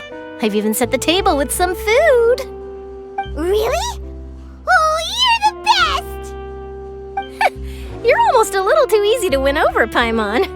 If I were a journalist with ulterior motives, you'd be in trouble now, you know. Oh, Paimon knows you're not like that. Still, what brings you here all of a sudden? Were you looking for me? When Mona mentioned you, we thought of coming to see you at work. I see. It seems you've already bumped into Mona here in Fontaine. So she mentioned me? What did she say? She said that you're a real daredevil of a journalist. Nice. In which case, can this daredevil journalist dare to request an exclusive interview with the legendary Traveler and Paimon? Huh? So your article in the paper today doesn't count? Oh, of course it doesn't. That was more like live photography. What I'd like to do is dive deeper and ask you to talk about the things you've seen and experienced. Yeah, are we even qualified enough? Why not? If I say you're worth an interview, then you're worth it. But not right now, of course. I'll need a few days to prepare. Oh, in that case, we'll just chat when you have the time then? Oh, so that's a yes? Ooh, splendid! I'll tell the editor-in-chief immediately. I'll have to apply for lighting, a venue, some props, and... Whew, so much to get done now. Talk to you later. Wait, Charlotte, Paimon's still got a question for you. And what's that? If, just for example, Fontaine were to be flooded tomorrow, what would you do today?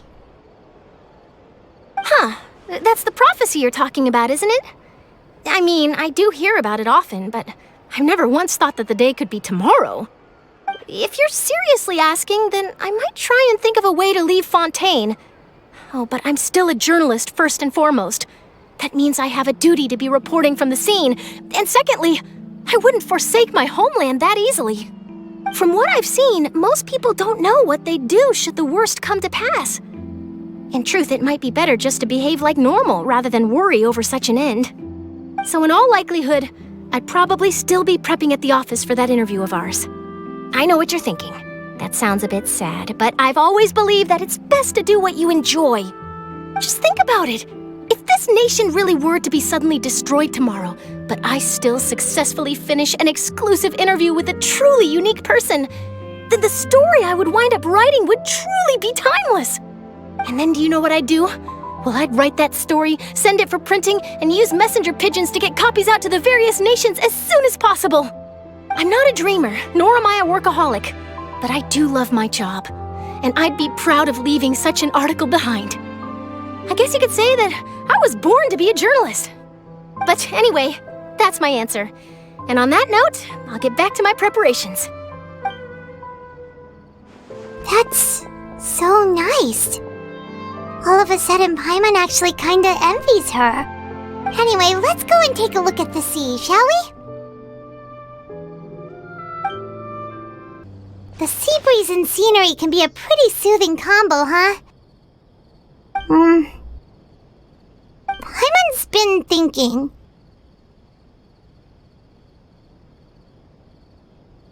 If it wasn't Fontaine, but all of Tevat that would be destroyed tomorrow, where would we go and what would we do?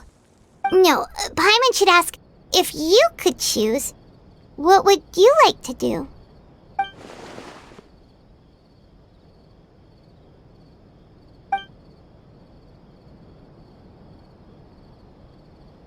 We've always been moving to the next destination, so we haven't spent much time thinking about these kinds of things. We didn't have to either, with us always being on the road and whatnot. You mean, still traveling? Huh. Wait, isn't that what we've always been doing?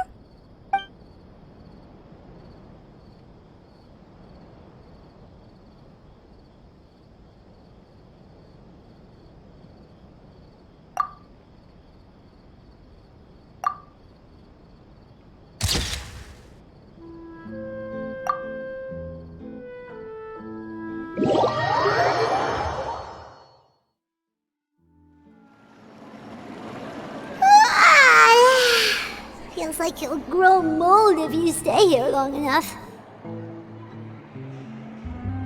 But it's still better than the Fortress of Mirapede, that's for sure. It's not only damp there, but salty too. Ah, so the two of you are still here. Wonderful. Oh, you're from the Palais Mermonia, aren't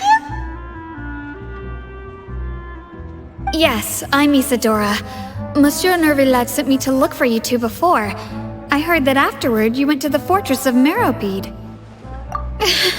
Not at all. I'm well aware that you're friends of his. Actually, I'm here to pass along a message from him. Yes, inside the Opera House. The Maréchaussée Phantom has declared the incident a small-scale riot. A riot? Well, that said, I don't personally think it was that serious. Lady Furina was watching a performance at the Opera House, and while she was resting during an intermission, some other audience members suddenly started harassing her, loudly accusing her of doing nothing about the prophecy crisis. And before she could respond, others started to join in. The crowd continued to grow, and protests against the Hydro Archon started to break out.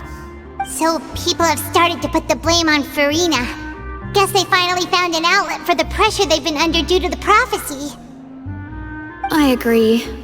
People will naturally rely on gods, as is customary. But the moment people feel threatened, gods are also the first to be blamed. So what happened after that? Is Furina okay? Seeing that the situation was spiraling out of control and that further argument was pointless, she claimed that she'd gotten tired of this and left in a hurry. The Marechaussee Phantom had their hands full maintaining order and did not catch where Lady Furina had gone. Only when things had stabilized did we realize that she had gone missing. So, you mean she's still missing? That's right. The Marechaussee has dispatched many people to search for her, but we don't have any leads yet.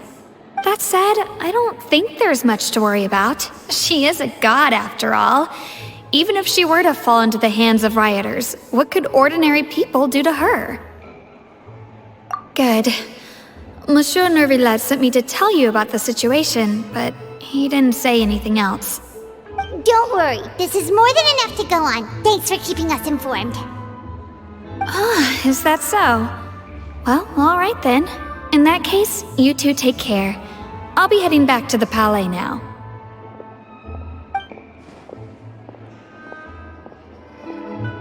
Well, sounds like we should hurry over to Poisson then. If we know Furina, she won't try to fix things in this situation. Instead, she'll look for a place to wait out the heat. And as we also know, she may be loud and dramatic, but she doesn't have a heart of stone. When Neuvillette was talking to her in the Palais Mermonia, and she heard about Poisson, she couldn't hide her sadness and remorse. It would be hard for her to ignore being accused by the public today. Paimon thinks Furina's probably taken the opportunity to slip away to Poisson and try to relieve the sense of guilt that she's feeling. Huh. Well, what do you think? Paimon knows the answer, of course, but Paimon can do the analysis to back it up, too. Cool, huh? In that case, there's not a moment to lose. Poisson, here we come!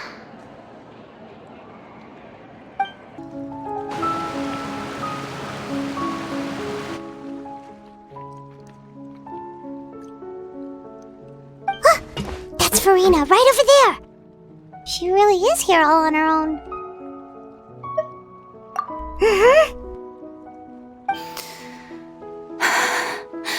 Should I just give up? This is all meaningless. What was meant to happen did happen after all. Everyone's dead. I'm sorry. I am so sorry. Give up, Furina. There's no point in holding out. I'm sorry. But what can I even do other than to repeat meaningless apologies over and over? Who's that? Don't worry, Furina, it's just us.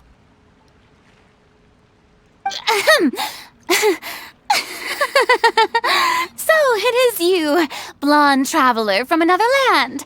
Why, I almost thought you were someone from that mob of my ignorant subjects, come to kneel and beg for my forgiveness. Furina, you were crying just now, weren't you? The tear stains on your face are obvious. What do you mean, tear stains? I remember. The show at the Opera House earlier this morning was so moving. I'm still trying to process it. Who did that uncivilized rabble think they were, disturbing my enjoyment of the arts? They even dared to tout their Archon. I must teach them a lesson. I can just imagine their twisted and frustrated faces once they realize that I'm nowhere to be found. Oh, and I'm sure Neuvillette and those people from the Marechaussee Phantom are freaking out right next to them, too.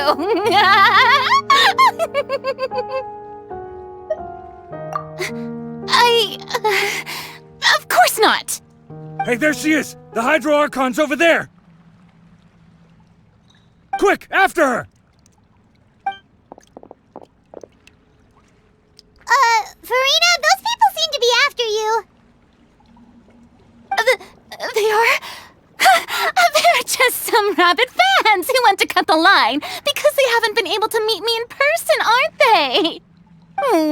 That's against the rules. I can't let them get their way. Furina just ran off! Quick, we have to catch up with her!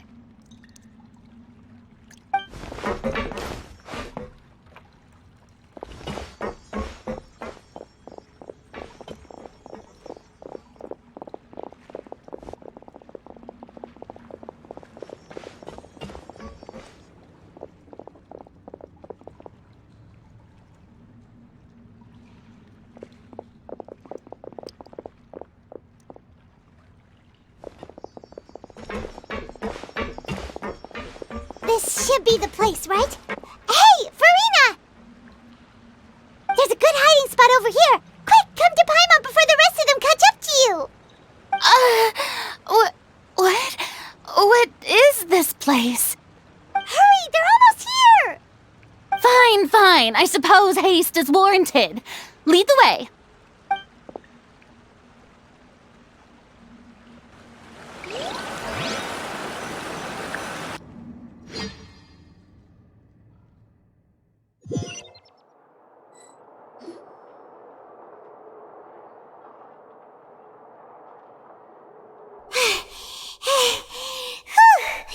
Paimon's exhausted.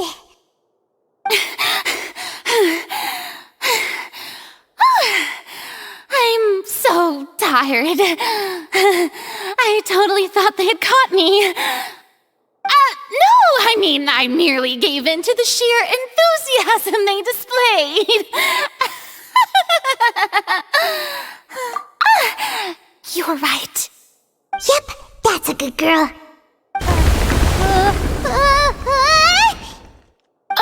What's happening? The ground's shaking. Is it an earthquake? Yeah, a quake of this kind preceded the flooding in Poisson, didn't it? It can't be. It's happening again. Well, there's no need to worry too much about that. Neuvillette's made some emergency plans, so the evacuation should go a lot smoother this time. Yeah, I hope you're right. But the people of Poisson, they've already...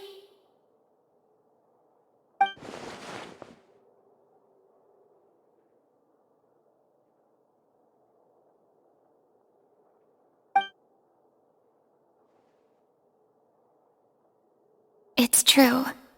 I've been investigating the prophecy for hundreds of years. I once had informants all over Tevat, searching for clues and feeding information back to me. I've tried all kinds of ways, too, to hold back the sea. Anything to keep the coastline from advancing. But all my efforts proved to be futile in the end. Really, the truth has been clear to me for a very long time. We cannot make an enemy of the divine. No matter what we do, the will of the heavenly principles will have its way, and the prophecy shall be fulfilled. Give up. I do love the sound of that phrase. It would mean finally coming to terms with fate, but also for me to finally be free. Indeed, I've thought about giving up so many times, especially after we almost lost Poisson. Fate is really unreasonable, isn't it? It has no heart and obeys no rules. The prophecy has only just started to come true, and so many people have already lost their lives. But just now, it all became clear to me. I still don't have the right to come to terms with fate on behalf of everyone else. As long as the final moment hasn't come, it's still not too late. Don't worry. I will keep hope alive for everyone until the very end. Well, that's enough for now. I got the impulse to play the stricken maiden, but honestly, considering my rank and station, that wasn't a good fit at all.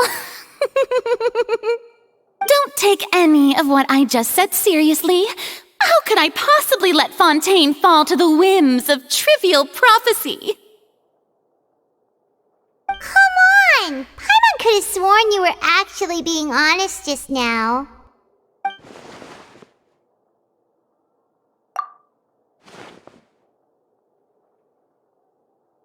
Share my burden. That's impossible. It was fated right from the start that this would be my duty alone.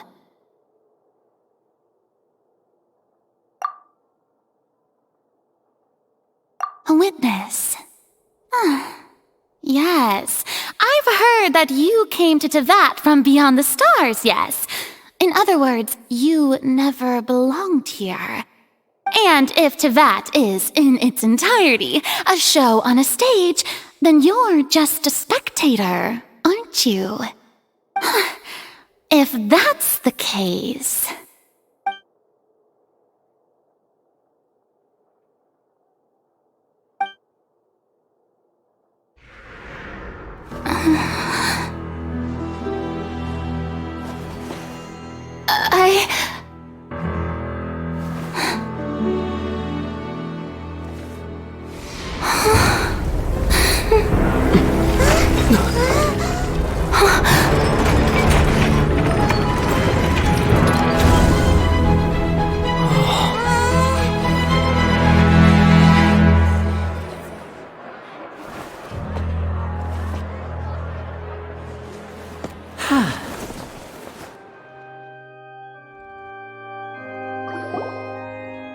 Ladies and gentlemen, this concludes my opening performance.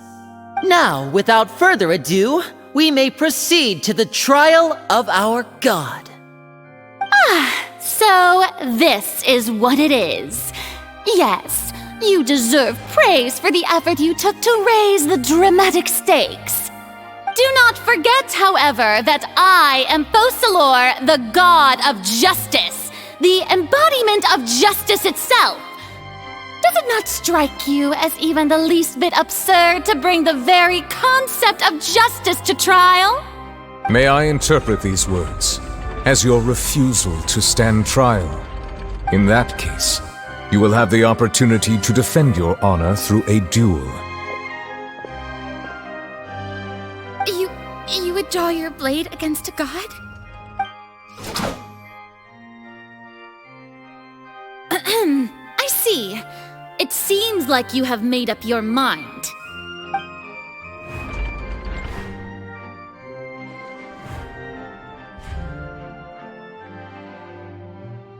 Paimon can't believe it. She just surrendered. What the heck is going on? Did I just see an Archon surrender to a human? Wow, how utterly humiliating. Lady Furina, what is the meaning of this? Shh! It would seem that there has been a misunderstanding. To be clear, the raising of both hands is not always an indication of surrender. Looking for excuses again, huh? I raised my hands just now to indicate my acceptance of the trial. No duel shall be necessary. I will admit that I've been running away for a long time. I'm sorry, everyone. I was unable to protect the people of Poisson. It is my duty to stand trial for my crimes. You are not the only ones to be disappointed in me. I, too, am exceedingly disappointed in myself. But now, it is time for the Hydro Archon to show you her courage and resolve. I, Furina, will use this trial to show the world the true meaning of justice! This time, I will protect you. Applaud and rejoice! One of the most outrageous and fantastical arcs known to the opera epiclese is now unfolding before your eyes. Mark my words, this shall be one of the most exhilarating and brilliant shows ever to grace the stage of Fontaine! The trial of the Hydro Archon, Focalors, will now begin! Woohoo! Oh, now we're making history! Why does it feel like Furina just took over the whole thing? Like, come on! Didn't she just get forced to stand trial for her crimes? Also, even though she's still acting super dramatic, she is taking this seriously this time, right? All right, then. Who will be my opponent in this trial? The court asks the prosecutor to please take the stand. Is that so? Very well. Then please speak, witness of Tivat, my accuser and fated opponent.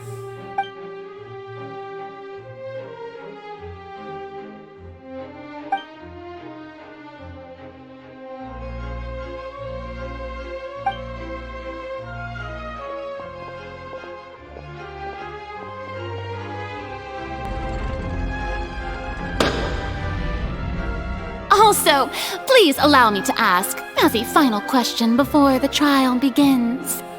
Just how much work did you do to force me onto this stage? Well, we did do a lot of prep after the meeting that day.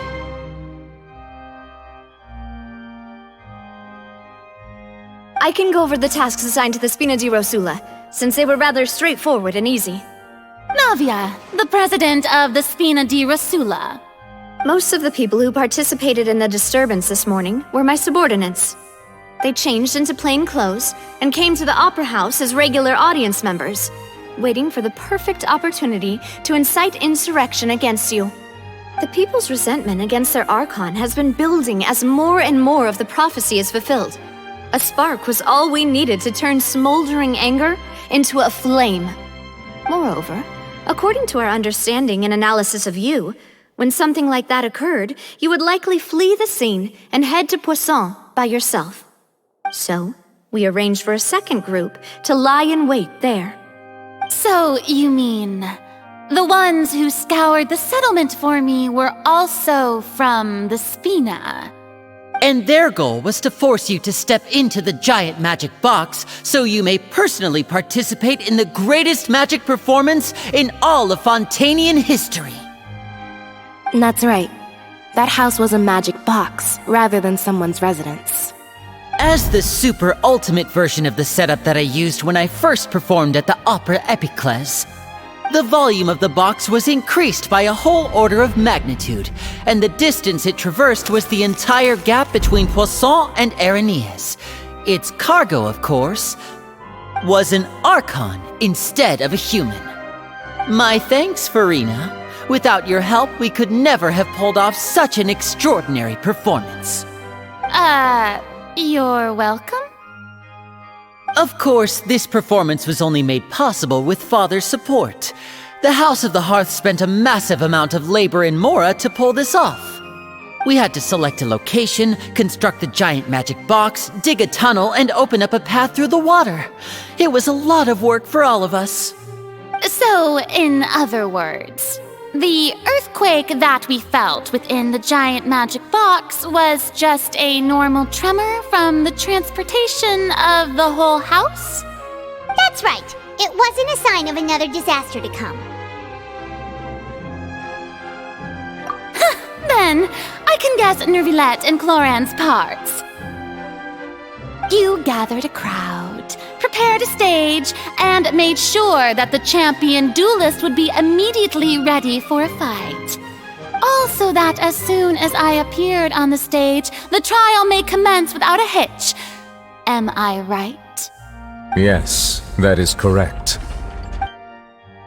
Well, Clorand, I must commend you for your courage. Only the most outstanding champion duelist in all of Fontaine would accept a duel with an Archon without flinching. Thank you. As for you, Traveler, I suppose your role was to keep me distracted with conversation once you found me in Poisson. You'd make sure that I didn't notice anything amiss before revealing yourself as my prosecutor once we'd arrived onto the stage. Oh?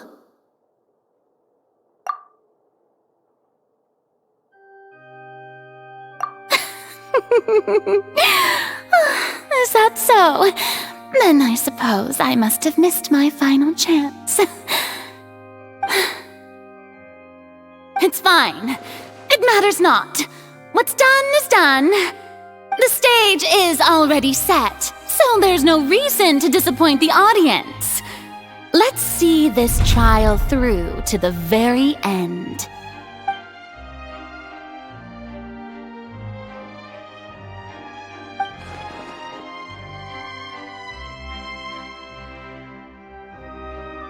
Sir Prosecutor, please allow me to pass this along.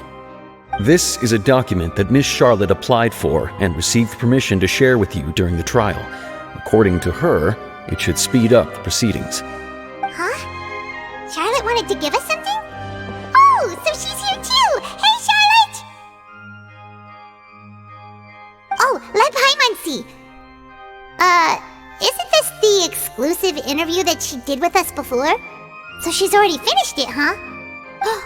Wait, then that means this document is a perfect timeline of everything that's happened ever since we stepped foot in Fontaine! So in other words, we can refer to this anthology of evidence every time we want to use something from our journey as evidence for an argument! Let's quickly confirm the information in it.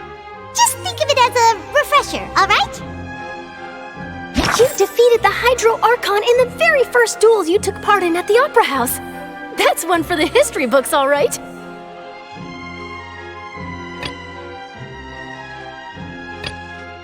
I didn't think that you'd wind up getting to the bottom of the case I'd been following all this time. I guess you could also... The prosecution and the defense are both in position. The trial shall now begin. Oh, come on, Neuvillette. There's no need to repeat all the unimportant legalese. Just fast forward to the part where the prosecution lays out my offenses. As the defendant and the lead actress of this performance, I still haven't even been informed of my supposed guilt in all of this. Of course, it is only natural for humans to struggle to understand the actions of a god. However, you will need more than that to convict me of a crime. That's true, but my charge here is unrelated to your conduct as an Archon. Instead, I would like to charge you as a fraud who's never been the Archon in the first place. Wait, what was that? Lady Furina's a fraud? Hey, I came here thinking that we were going to try the Hydro Archon for forsaking her duty, but did I hear that right? She's not our Archon at all? Charge accepted. Lady Furina, do you plead guilty to the charge?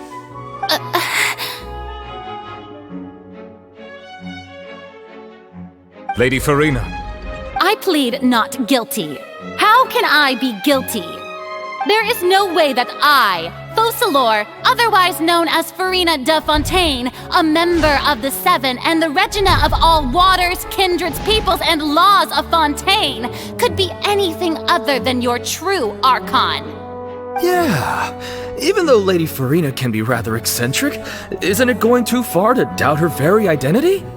Yeah, I've never questioned her identity either. Sure, Lady Furina can be super irresponsible, but what grounds does that prosecutor have to make such a huge claim? I have cause to believe that common sense will prevail in this case. Many of the members of the audience have known me as the Hydro Archon ever since they were born. There would be no fooling their memory. See? Even the Oratrice has decided to show me its favor. Are you sure you want to commit to a charge that will never be upheld? If you wish to drop the case, I can promise you as the God of Justice that you will not have to face trial for making a false accusation. We will treat everything that's happened as a dramatic spectacle and move on with our lives.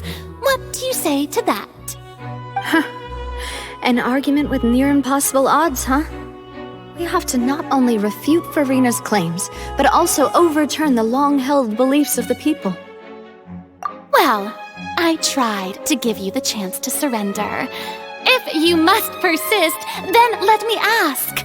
If you believe I'm not the Archon, then what manner of being do you think I am? And if I was not the Archon, then how did I manage to live for over 500 years?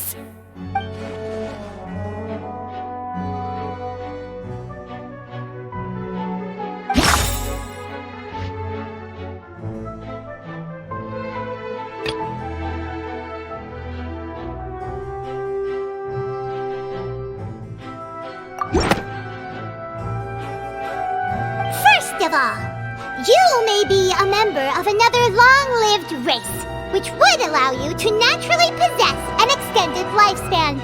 And second of all, even if that wasn't the case, there could be other ways to extend your life. Who gave you that idea? Was it the knave? You'd sink so low as to use a harbinger's words against me. A curse? I once thought it possible that the aura of an Archon might naturally resemble a type of curse.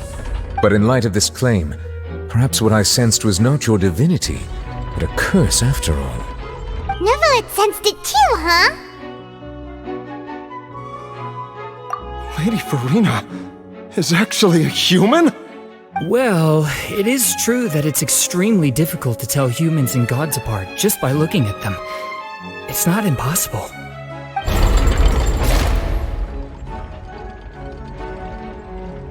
Well, don't start celebrating too early now. Even if I have been carrying a curse like you said, how does that prove that I am merely a human being? Besides, everyone knows that the main difference between a human and a god is the possession of authority. Gods can do what humans cannot.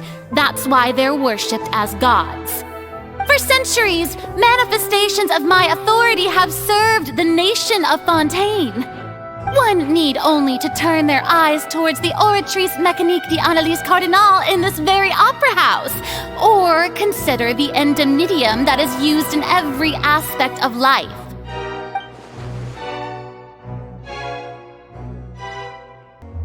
You tried to reference the Oratrice, but weren't you as confused as all the rest of us when the Oratrice declared Child to be guilty without any proof? Otherwise, you should have come up with a good explanation for that by now. Didn't I make myself clear at the time? The decisions of the gods are naturally difficult for humans to comprehend. There is no need to provide an explanation. Lady Furina, I believe a reminder of your current circumstances is in order. While the court is in session, the principles of justice and the law must come before all else. While you are an Archon, you are also first and foremost the defendant in this trial. You will prove yourself unable to defend against the prosecution's charges if you continue to withhold vital information against the rules of the court. I never thought you'd use that kind of rhetoric against me. That was no trick of rhetoric, Lady Furina. I've merely reiterated the rules of the court. Rules that all should respect and follow. You neither knew why Child was declared guilty, nor did you understand the structure and operations of the Oratrice. Instead of having been created by you, the manifestations of authority you mentioned have been made by the real Hydro Archon, haven't they? The real Hydro Archon? Well, now you're really losing me. It is true that I did not know why the Oratrice gave out a guilty verdict that day. But the Oratrice handed out that verdict unilaterally, and it has been operating independently ever since it was first created. You can't argue that just because a divine creation is flawed, that the god behind it must also be no god at all. She's still throwing out all kinds of excuses. Seems like she's confident that we won't be able to produce proof that she has no power over the Oratrice. My power as an Archon. There are many ordinary citizens in the audience. How can I just carelessly demonstrate the formidable power of an Archon? If that poses a concern, I'm prepared to extend my protection to the audience. You don't need to go that far.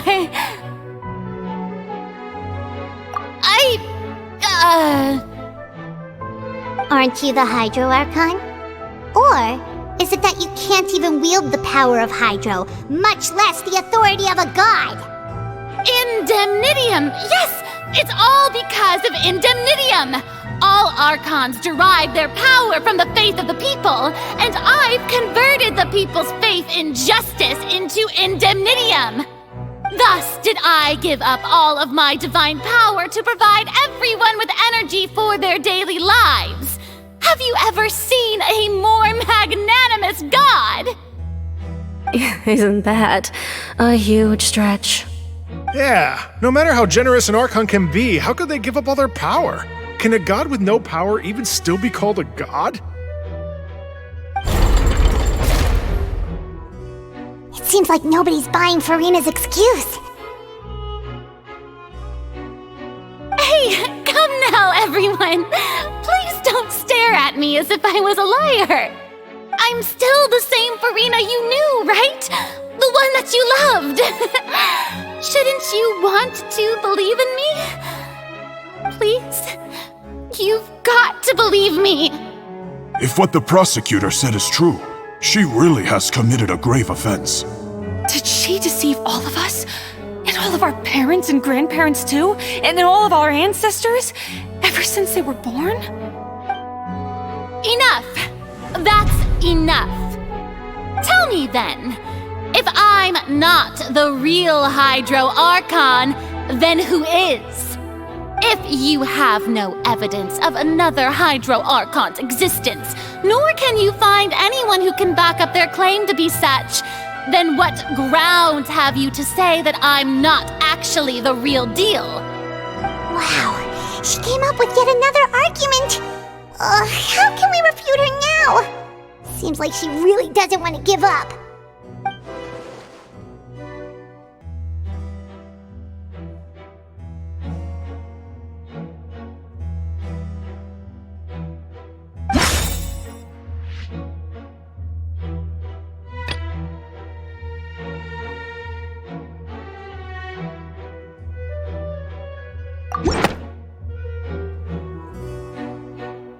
It has been established that all Fontainians can dissolve in water from the primordial sea. And that means... Since you insist on claiming to be a god and not a human, then there's a method that you can use right here and now to eliminate all suspicions of you being the latter. Miss Navia, please apply to serve as a temporary attorney for the prosecution before addressing the court. Though you act in partnership with the prosecutor, you must still adhere to proper procedure. Super sorry, Monsieur Chief Justice. I swear this really will be the last time that I'll speak out of turn. Now, I've brought some seawater from Poisson. As everyone knows, a massive flood struck the area not long ago, taking many lives, including those of some of my closest friends.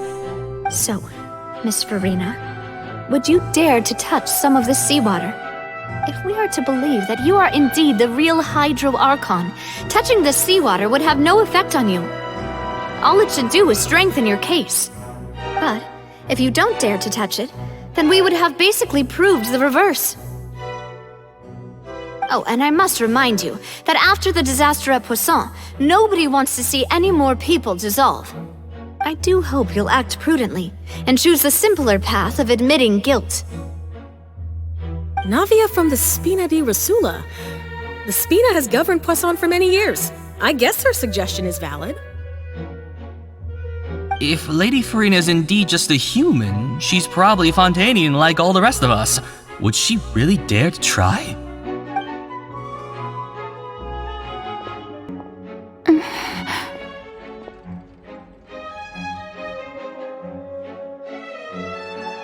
Lady Furina, this test has been unilaterally proposed by the prosecution. As it falls outside the realm of standard court proceedings, you possess the right to decline participation. Well, of course he had to tell her that. But refusing to participate is basically the same as a confession of guilt. She's just staring at the water without saying a single word. It really does seem like she's quite terrified of it. That could only mean... What's going on? Is she really planning to... that's not what we thought she would... Due to the inherent risk of the test, Lady Furina, you may...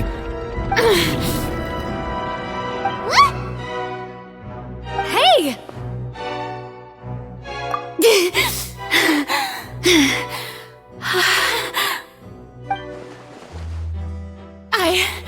I'm fine! Look at me, everyone! My hand is still here! I haven't been dissolved! Will you believe me now? I really am your Archon! I'm nothing like a normal human who would fall apart as soon as they touch this water! Really, was this not the most obvious thing in the world? Miss Siegewien? If you're present, Miss Siegewien, please come forward and attend to the defendant. Siegewien? Don't be nervous. It'll just take a few seconds. Let me see. That should be enough. Please announce the results of your evaluation to the court, Miss Siegewien. As everyone doubtlessly saw, Miss Furina was displaying symptoms of hyperventilation and flushed skin. These indicate that she was experiencing the adverse effects of exposure to primordial seawater. The extent to which she was affected is the same as other humans when exposed to primordial seawater of a similar concentration. Thank you, Miss Siegewien. Lady Furina, you may return to the defendant's stand. Oh, wait. What did she just say? I didn't get dissolved! Shouldn't that be enough to prove my innocence? Well, considering your tendency to run from your problems, we did originally prepare a direct sample of the seawater around Poisson. However, after extensive discussion, we exchanged it for a sample that is not concentrated enough to dissolve an actual human. After all, on the off chance that something entirely unexpected might occur, we don't want anyone else to lose their life to the sea.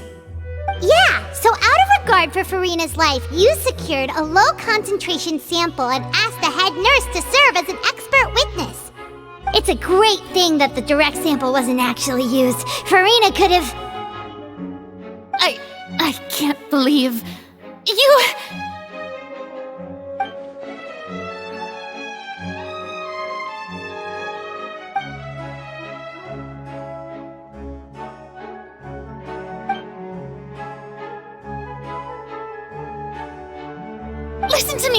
Listen to me, everyone! Please don't give me such cold and disdainful looks! What happened just now didn't prove a single thing! Think about it! How can you conclusively prove that an Archon can't also be affected by the primordial seawater? Also, if I was really just a human, why would I dare to just put my hand in that kind of water?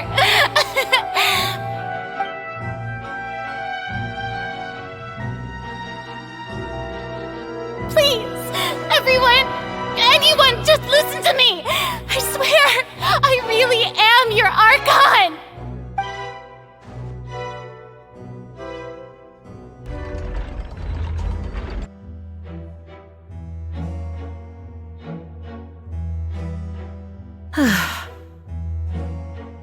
I don't think anything she says at this point will sway anyone.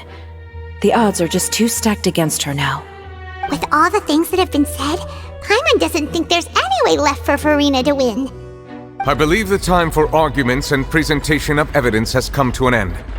If there are no objections, we will move on to the final judgment.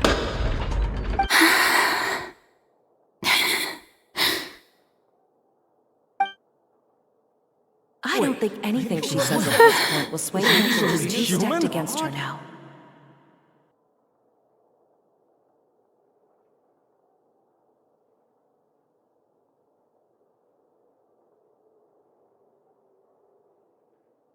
In my capacity as Chief Justice, I shall now render judgment on Furina's misrepresentation of herself as the Archon of Fontaine.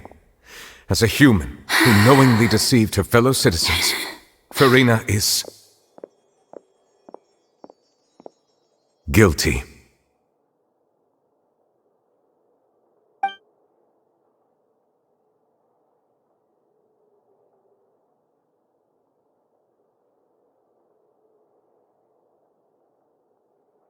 We shall now turn to the Oratrice Mécanique d'Analyse Cardinale to render the final verdict on the charges.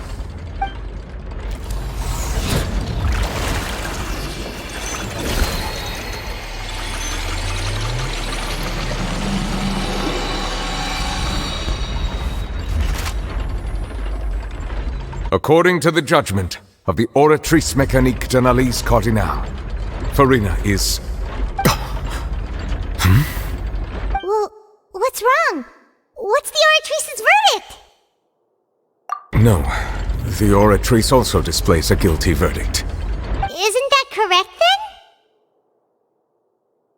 However, the exact wording of the verdict is thus: the Hydro Archon, guilty, to be punished via the death sentence. The death sentence? That's actually one of the available sentences? I've always thought that it was just a myth. The one and only time the death sentence has been handed out at the court, and it's been given to the very person we've worshipped as the god of justice? What an unexpected twist. Furina's been sentenced to death by the Oratrice? We just wanted to use the trial to show her the seriousness of things so she'd tell us the truth.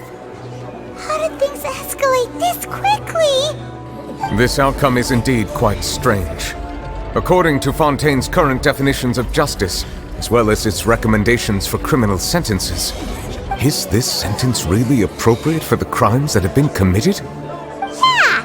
Even Fauché wasn't sentenced to death by the Oratrice. You know, the real evil mastermind behind the serial disappearances case.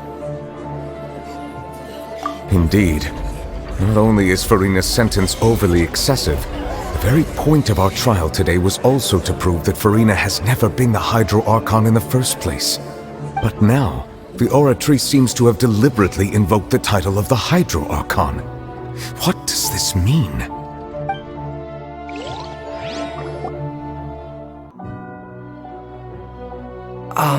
Excuse me, if I may interrupt.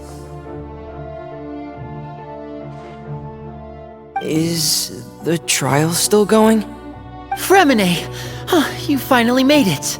I assume this means you've completed your mission? Mm-hmm. Any mission Father assigns to me will always be top priority.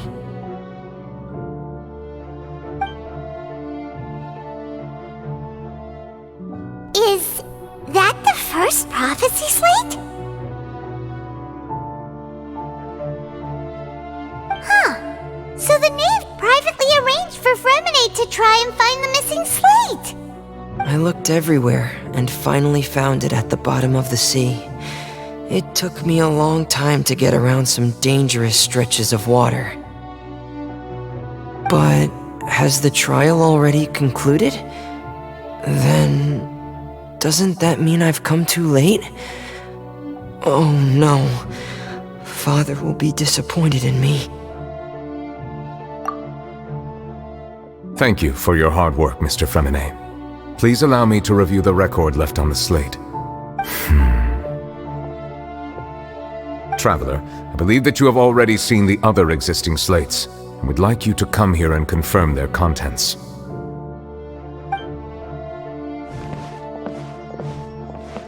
Huh? So what do you see? What is it?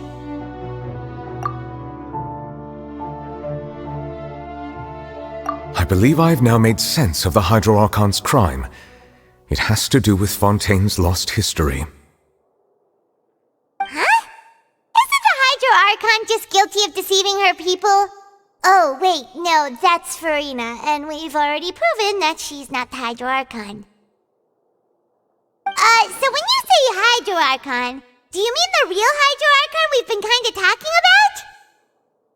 In truth, Everything that you've encountered in Fontaine up until this point can be traced back to the contents of these stone slates. However, I'm uncertain as to how much sense they currently make to you. Okay, let's try to recall the contents of the other 3 stone slates. Paimon will do her best to help you remember.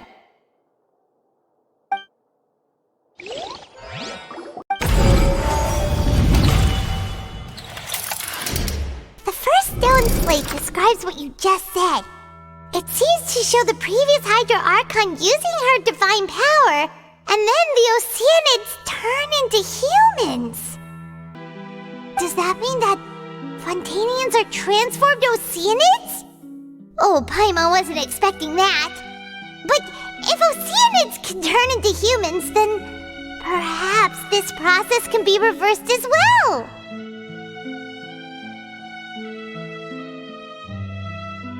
The second stone slate shows Celestia floating in the sky, and the Hydro Archon and her people worshipping it together. But the heavens still brought judgment down upon them. This must be the point when the Hydro Archon and the Fontainians were branded with their original sin. Does this mean that the original sin and the Hydro Archon sin are the same thing? The third slate shows the Hydro Archon sinking into the sea surrounded by many people. That reminds Paimon, didn't we also watch that happen to someone else? Well, the fourth slate is the prophecy the Fontainians have been talking about. People dissolving into the sea, the Hydro Archon crying on her throne, and so on. We didn't believe that such a crazy disaster could happen at first, did we? But after that incident, it was just a question of when and not if.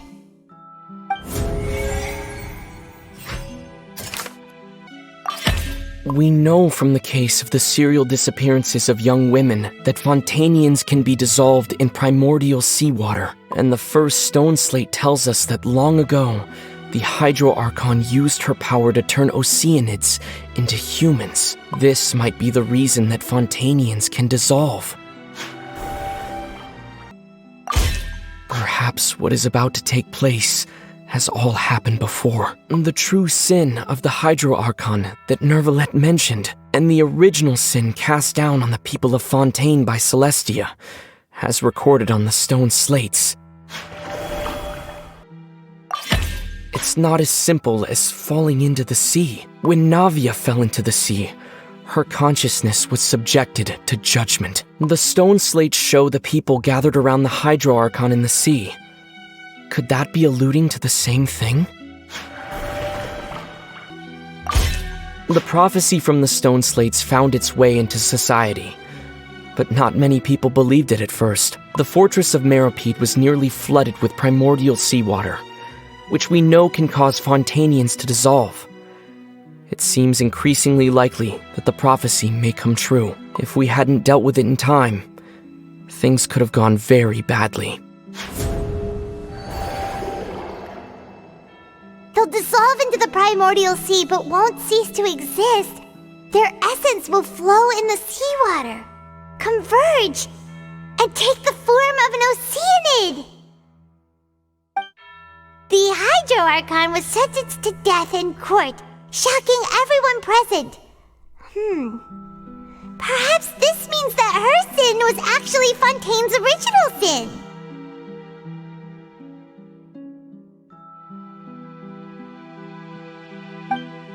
Navia fell into the water inside those ruins, and she nearly dissolved. She was surrounded by the people of Poisson in a court within her consciousness, and was forced to take part in a trial meant to make her stay.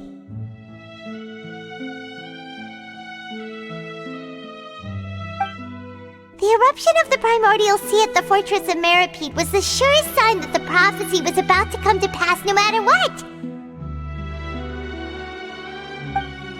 The stone slate's content can all be verified by recent events. If we combine what we know together, loads of truths should come to light.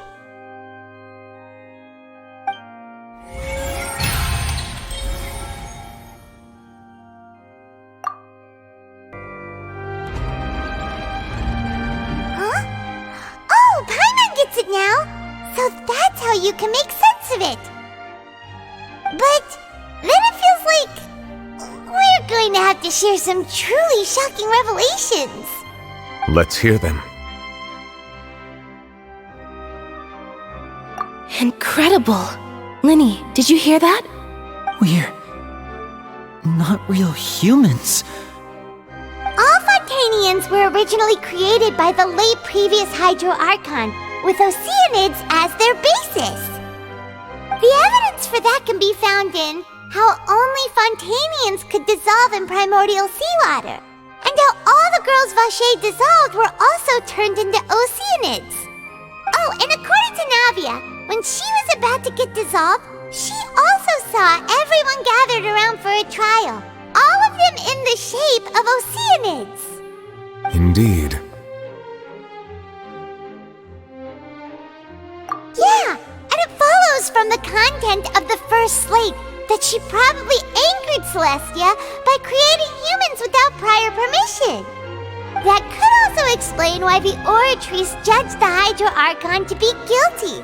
It's to account for that ancient sin. The Hydro Archon's true sin was creating us? And yet, after many hundreds of years, the Hydro Archon's creations have turned around to try to judge the Archon within the Opera Epiclese.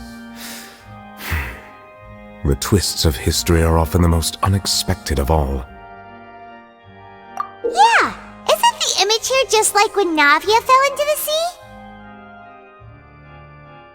So wouldn't it be trying to show the image of the Hydro Archon also falling into the sea once the prophecy has been fulfilled in the fourth slate? In the end, the people will all be dissolved into the waters, and only the Hydro Archon will remain weeping on her throne. Only then will the sins of the people of Fontaine be washed away. Did Paimon get all that right? You've made some keen deductions. I must say, given how much you still don't know, it is impressive that you've already managed to connect so many pieces of the truth. However, while you were able to decode all the information on the slates, they've also been etched with an additional layer of hidden information using a different power source. When we were at the ruins, I tried to decipher the hidden information recorded in the slates. But since we only had 3 slates at the time, I was unable to come to a full conclusion. Now that the slate collection is complete, I shall make another attempt to decipher the narrative recorded within. If everything goes well, we should finally be informed of the unadulterated truth.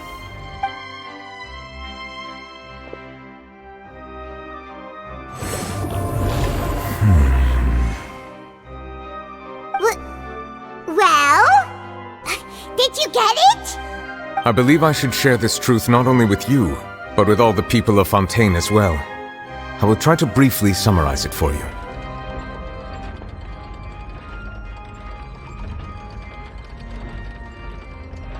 Your hypotheses regarding the origin of Fontainians and the sin of the Hydro Archon were both correct. In the Fontaine of old, the previous Hydro Archon sensed the yearning of her Oceanid familiars for life on land.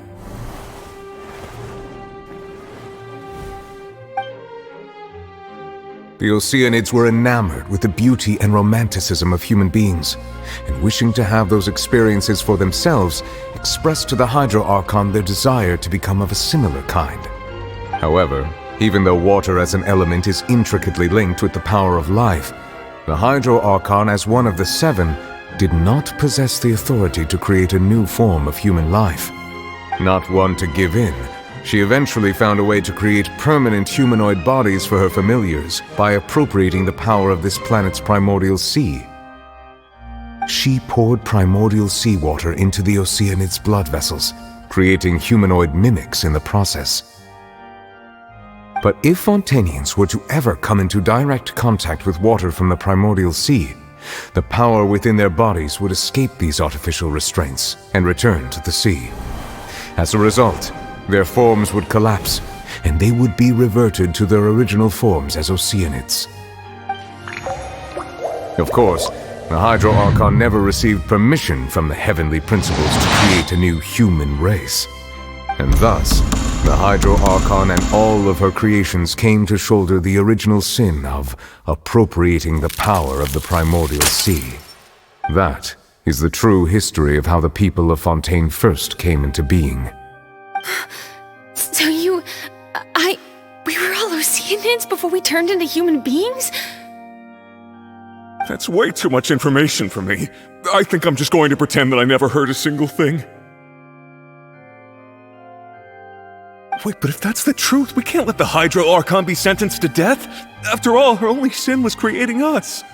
This really might be too much information for your regular Fontainian, but it does answer a lot of our questions. Alas, your hypothesis regarding the third and fourth stone slates was inaccurate. The slates' respective positions are, in fact, correct. A key point of the visual on the third slate is how all the individuals depicted in the water are humans rather than Oceanids. They have not been dissolved, which implies that the water depicted in this slate is not water from the primordial sea. The nation of Fontaine is the nation of Hydro, as well as the nation of trials and justice. Instead of being the literal element, the water in the scene symbolizes judgment and justice.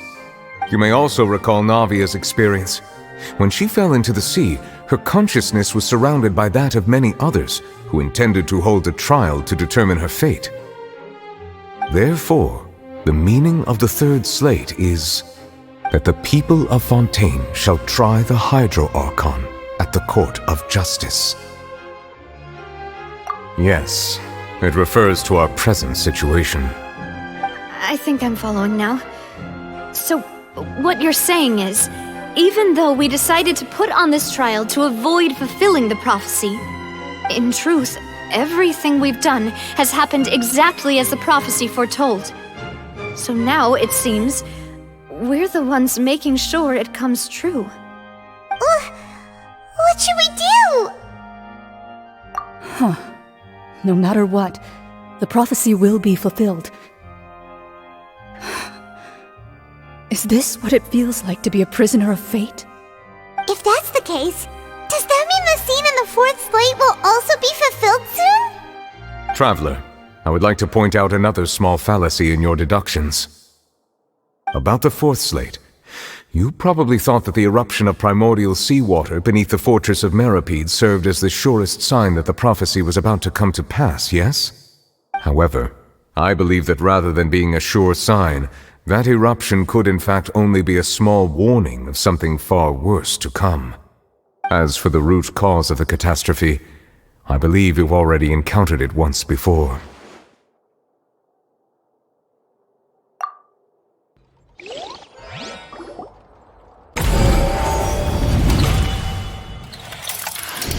This eruption was just a small warning of the things to come. We must find the root cause of the disaster.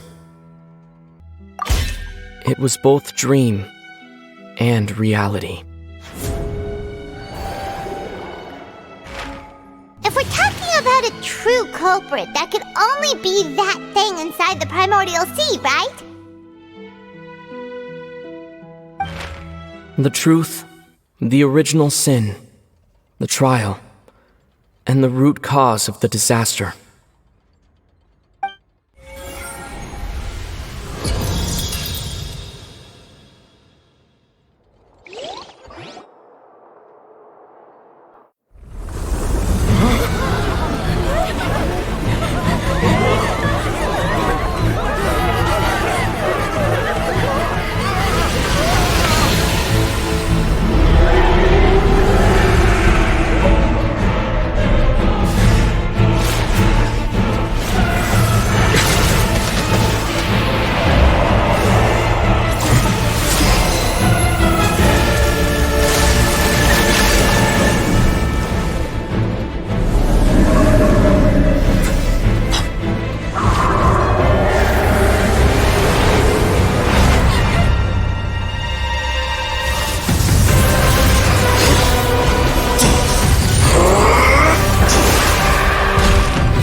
That was way too close!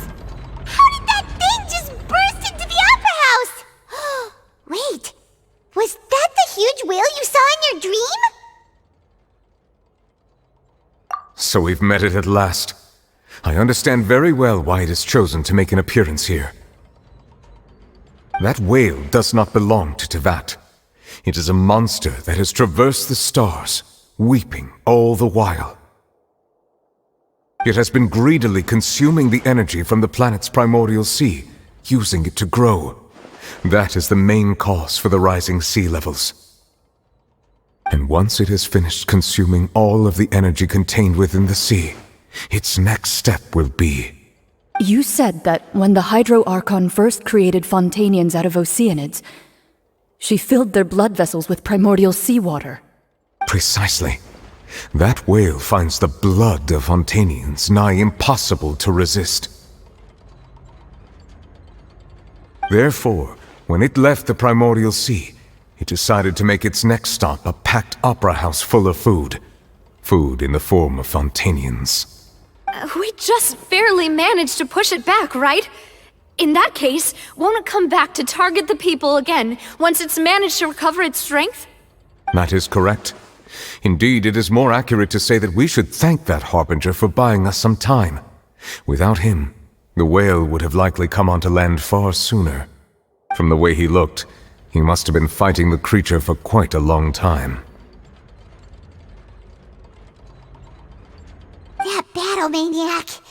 We've always known that he had a special connection with that whale, but we definitely didn't expect it to help us out like this.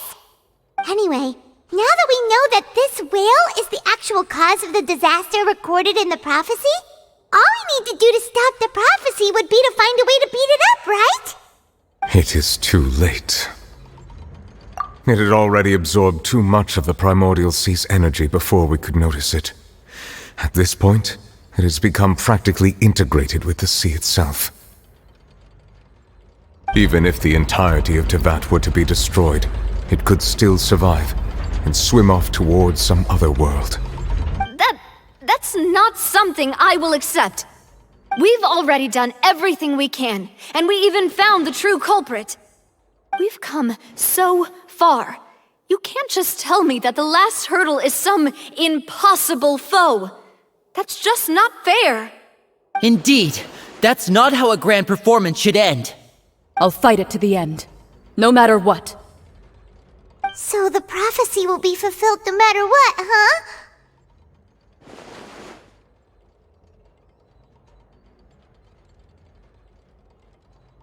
The prophecy. Yes, what has been prophesied will be fulfilled. You may view such things as the history of the future.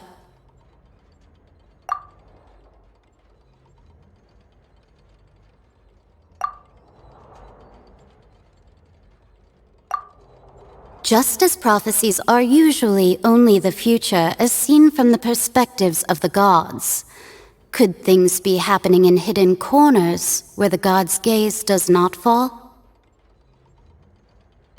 Ultimately, fate shall serve as your only guide, no matter what will happen in Teyvat's future. All you need to do is to play your part.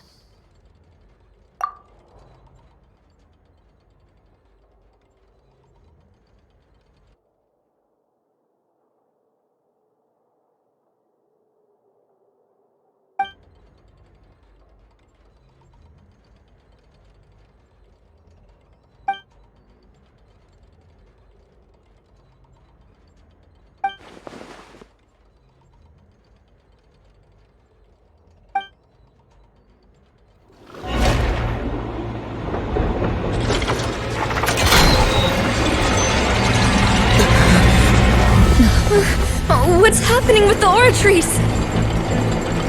I believe it is preparing to carry out the death sentence.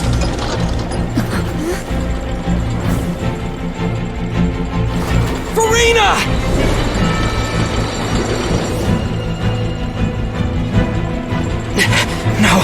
still need answers.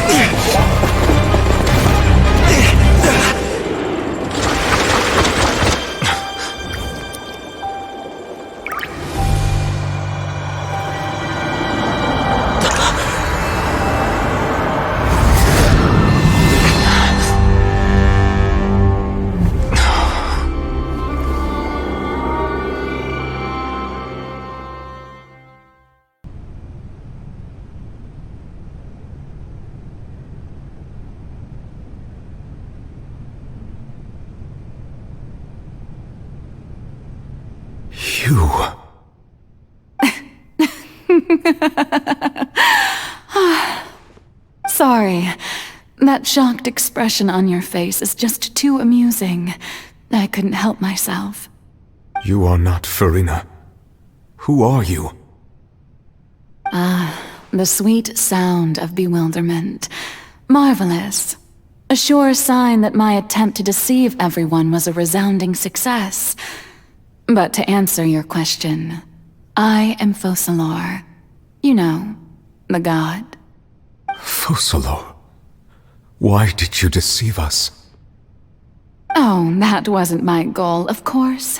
Goodness, no. But I had to fool everyone else too, if I was to stand any chance of deceiving the heavenly principles. Deceiving the heavenly principles? It's all because of that pernicious prophecy. Dreadful, wasn't it? Everyone doomed to dissolve. Fontaine condemned to be flooded. One was not amused. In fact, one was positively bemused when that problem was thrust upon me by my dearest predecessor. That's the former Hydro Archon Egeria, for the uninitiated. It hardly gets more disastrous than a preordained national catastrophe, now does it? She knew full well that the prophecy would surely come to pass. And as one of the seven, she also knew full well that one defies the heavenly principles at one's peril. So yes, as you have no doubt surmised, it was a rather impossible situation that I found myself in. I spent a terribly long time mulling it over, alone on the ocean floor. And I was almost growing barnacles by the time I finally realized there was only one possible solution to this confounding conundrum. I had to outwit the heavenly principles, allow the prophecy to be fulfilled, ostensibly at least, while saving everyone at the same time. I'm a genius, I know. I can only assume that's why Egeria chose me as her successor. Although, looking back now, it was hardly the inheritance one dreams of. Between the task of saving the nation, the quotidian duties of the Hydro Archon, and not to mention the original sin of creating a new race of humans, I dare say she left me quite a colossal mess to clean up. But one can only play the hand one is dealt. I did not choose this, any more than I chose to be one of her Oceanid familiars. So you were also once one of the Oceanids, transformed into a human by Egeria's hand? Yes, I was. I always dreamed of becoming human. And I still do, even now. In my eyes, to be human is to be part of the greatest opera ever known. After becoming a god, I separated my divinity from my body and spirit, leaving behind only a self that was as naive and bewildered as my past self on her first day as a human being. The me you see before you now is that divinity, and the human counterpart I left behind, I named Furina. She could feel joy, sorrow, and everything in between. She could be as vain and conceited, or as meek and vulnerable as she wished. Her strengths were of a kind only a human could possess, as were her shortcomings. But in my eyes, Furina's humanity was what made her perfect. She was perfectly human in every way. The person I always wanted to be. Anyway, so then I cursed her. All part of the plan, of course. The plan to deceive the heavenly principles. Do you still remember the final scene of the prophecy? The Hydra Archon alone, weeping on her throne. In order that the prophecy might appear fulfilled, I invited Furina to be an actress, to play the part of the Hydra Archon in the prophecy. Under the curse I placed on her, so long as I, Focalors' divinity, continued to exist, she could not die. But nor was she free to live her life in the pursuit of happiness. Instead, she was forced to take the stage in the opera house, to embrace the role of leading lady, to forever play the part of the god from the prophecy, all to create a deceitful appearance of that prophecy coming to pass. I suppose now you probably understand why your court is called the Opera Epiclese. But Furina is only human, isn't she? Even though she has had a long life, her mind is no stronger than that of any other ordinary human being. I cannot begin to fathom what she has had to endure. It must have been torture for her. It has indeed. And although she is, in a sense, me in human form, I most definitely owe her an apology for it. It's been 500 years, and all along, she's been playing her part in the most unimaginably long, unbearably lonely, and agonizingly painful opera of all time.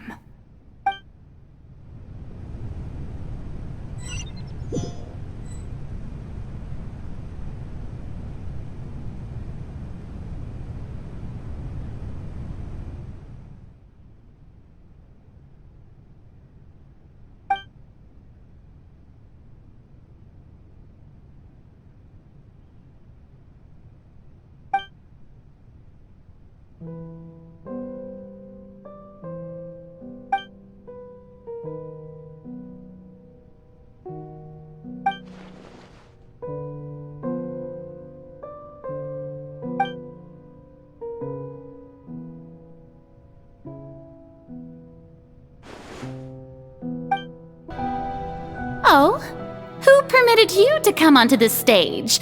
Now, I understand your admiration for my august self, but I must ask you to keep to the rules.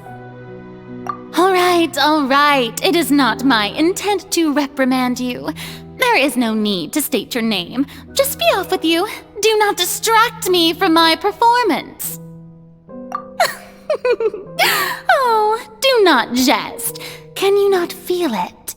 I am Focalors. The eyes of countless Fontainians are upon me.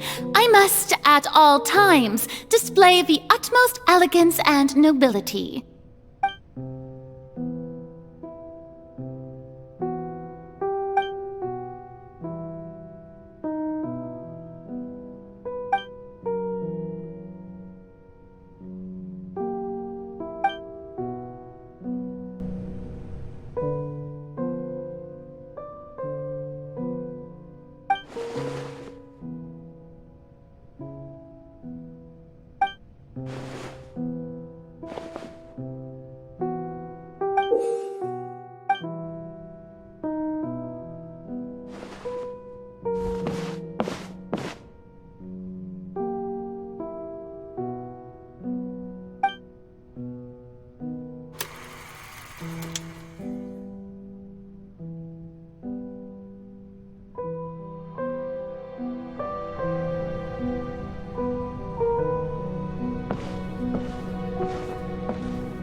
Furina. Huh? Who's that? Who's calling me? Where are you? Be not nervous. Be not afraid. I am before you.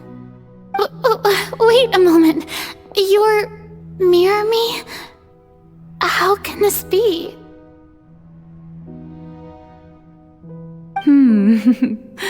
Mirror you, huh? You know what? That's not bad. Let's go with that. Mirror me? What do you wish to say? The prophecy. Have you heard of it? What prophecy? Wait. I know. I think. I don't know why, but it's in my head somehow. The people will all be dissolved into the waters, and only the Hydro Archon will remain, weeping on her throne. Only then will the sins of the people of Fontaine be washed away. Oh, very good. You know it well. What's going on? I can't seem to remember anything clearly. The only thing I know for sure is this prophecy. Will it really come to pass? Yes, it will. And that is why I've come to you. Disaster will come to Fontaine sooner or later.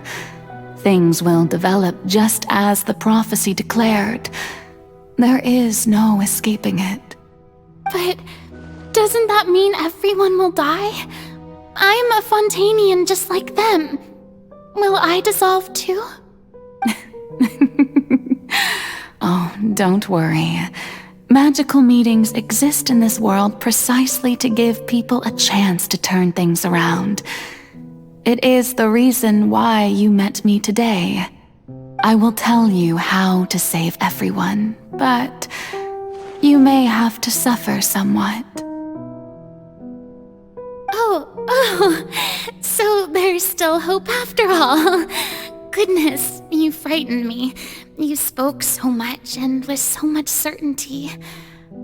As for the suffering, well, I will admit that the first thing that came to mind was, why do I have to be the one to suffer? But if the prophecy will come true, I'll also die anyway, right? So if I've already met you as my magical meeting in this world, if there were scales, with all the people of Fontaine on one side and my pain on the other, is it not obvious where the scales should tilt? You truly are the perfect human, my ideal. I suppose this would also be the justice that belongs to you. Huh? Don't worry, it's nothing. Listen well. Fontaine has just lost its Hydro Archon. I need you to play a role, that of the new Archon. Play as a god? That's right. You must begin a never-ending masquerade. You must never let anyone suspect your identity. If you can keep it up, then I shall have my way of defying this prophecy. But should your identity be revealed, then all hope will be lost. But how will I do this? A human assuming the role of a god without being exposed. Don't worry. What you must do is not to turn yourself into a real god. You simply need to play the role of a god as humans imagine them to be. Being a human yourself, I'm sure you already know what such an entity would be like. Remember, your true challenge will not be pursuing divinity, but contending against humanity. I'm still not sure I understand, but I'll try. I'll try to do this. So, how long am I going to have to play this role? To accomplish this mission, you will have to stay on the stage for many, many years. You will endure and not grow old until your task ends. But I promise you, all will eventually end in a magnificent and dramatic trial, and everyone will be saved. A trial, huh? How exciting. I'll be looking forward to it.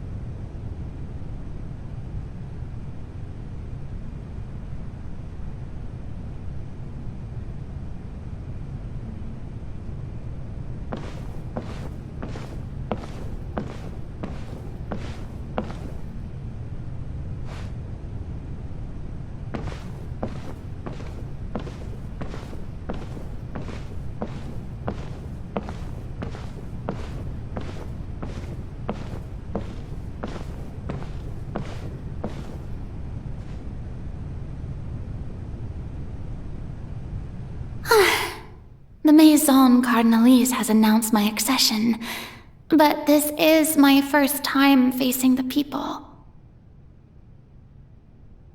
What should I say to most appear like a god? To be honest, I still don't know. Perhaps I should first try to act natural. Ladies and gentlemen, good evening, and welcome to the Opera Epiclese. I'm sure you've all heard about how I have taken on the role of Hydro Archon. Indeed, I am Furina de Fontaine, your new Archon.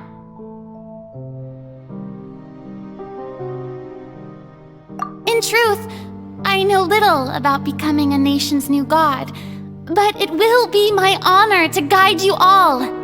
As the god Focalors, the god of justice, I shall do all within my power to lead you into an age of fairness and justice. Once again, thank you all for coming. If you should have any questions or suggestions, please send them to the Maison Cardinalise. The future of Fontaine will require us to work together, after all. This should do it. I thought I might stammer, but thankfully, I was able to convey my thoughts just fine. Okay, and next. That's the new Hydro Archon. Is this some kind of joke by the Maison? I would have thought that a being that surpasses humanity would be a bit more assertive. Hey, did you hear that? She even told us to send her suggestions there at the end. Shouldn't gods be all-powerful? She's being so modest. What's the difference between her and an ordinary person, then? If you ask me, perhaps the succession didn't actually happen. She might just be a Maison-backed puppet. Wait, what's going on? Why is everyone suspecting me of being a fake? Oh, this is bad. If I get exposed here, there'll be no saving the people from the prophecy. Right. Mirmi said that I just need to play the role of a god as humans imagine them to be. Calm down, Furina. Think. What do the people want? How would they imagine a god to speak and act? Assertive, with a strong sense of presence. One who can dispel all doubt. That is the character I'm fated to play.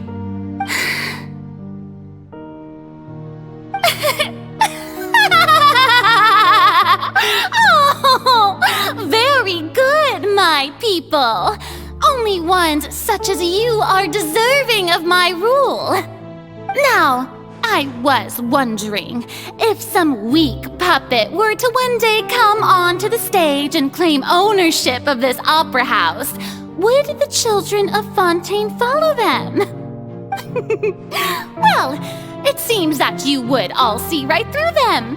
Having passed my test, you are qualified to witness wondrous trials alongside my august self, here in this Opera House. You may consider my previous act a door gift of sorts. I thought it was a debut that suited the atmosphere. Now then, let us be reintroduced. Ah, so that was just a performance. How could I have forgotten that we were inside an opera house? A personality? It's quite shocking, to be honest, but I suppose it's a better look than before. Such a fascinating and bold deity. How wonderful! Our future may yet be bright after all. It seems I've turned them around. Best follow this flow and restart my accession speech. My dear people, whether you acknowledge me or not, whether you trust me or nay, I say to you, keep faith in your ardor for justice. We have heard it said that this nation's sins can no longer be washed away. Well, I say that justice is most fragrant when it blooms amid sin. The scales of justice should not weigh heavy in the hands of its God. On one side, it must carry fairness and justice. And on the other, praise and applause. May law be the prayer on our lips. May judgment be our worship. Let us light the fires and drink to the future of Fontaine! There is no trouble in this world that justice cannot solve. All that is needed is for you, my people.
If I may be so impertinent, what kind of trial are you truly looking forward to?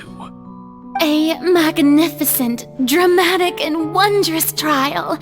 A trial to end all things. How could you hope to understand? That's true, I fear I lack the ability to grasp your divine thought, Lady Archon. No need for fright, and do not take what I said before too seriously. Go now, do your duties. The trial I await. It will come one day.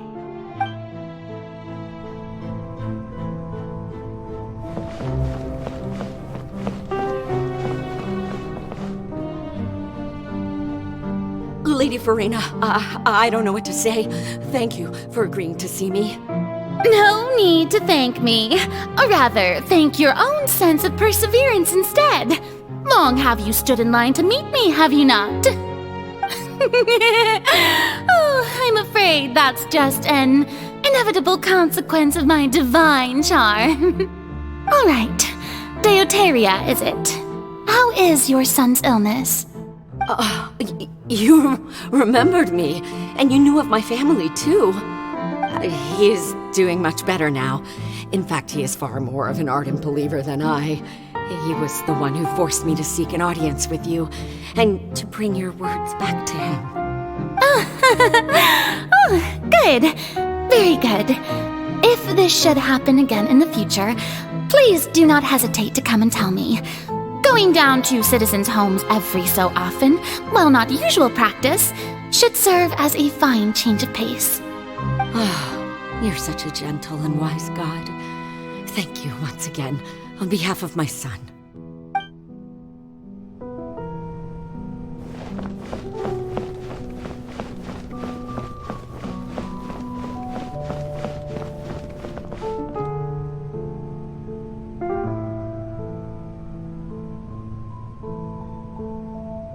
Lady Furina, here are the latest hydrological reports. As for the specific parameters you asked to take note of, I'm afraid things still don't look good. I see. It's as I thought then. As your god, I did already expect this, but I wanted to see how far your human wisdom would allow you to analyze it. All manner of signs indicate that the prophecy will still come to pass. Forget it. That's not something you need to worry about right now. Well, as I understand it, the Fontaine Research Institute is also trying to find a way to counter the rising water levels. Really? Have they found anything? I'm afraid that they haven't found any effective solution thus far. Oh, is that so? Well, no wonder. This issue has reached the realm of the gods, after all. Still, their spirit is praiseworthy.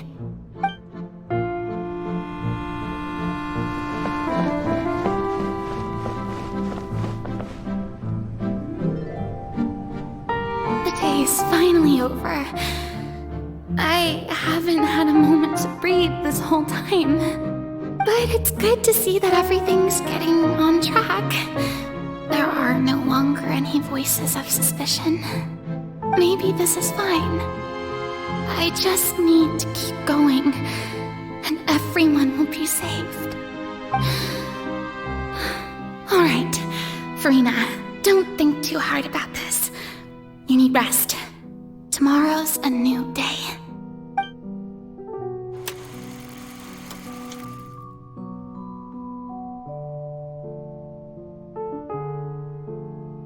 Lady Furina, here are the new trial reports for the latest cases, as well as a summary of the follow-up. There'll be no need for that. I've seen them already. There's no need to go back over scenes I've witnessed in person before. Lady Furina, I've waited so long for this chance to see you in this manner. Indeed, my dear, loyal citizen. This joyous moment is an honor for us both. Lady Furina.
It's like a dream being able to speak with you up close like this.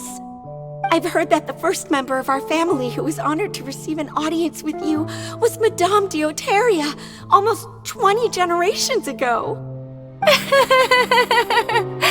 And what a fine family yours is indeed.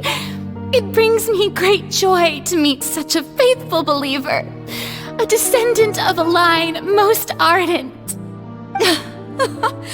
Surely you exaggerate, Lady Furina. My lady? What is it, good citizen? Are you crying? Oh, really now? I didn't even notice. This must be the overflow of hydro from my person. Well, can't quite help being the god whose dominion is the waters, can I? No wonder. No wonder. A manifestation of your power, then. Oh, Archon, I am honored to have witnessed it. Honored indeed.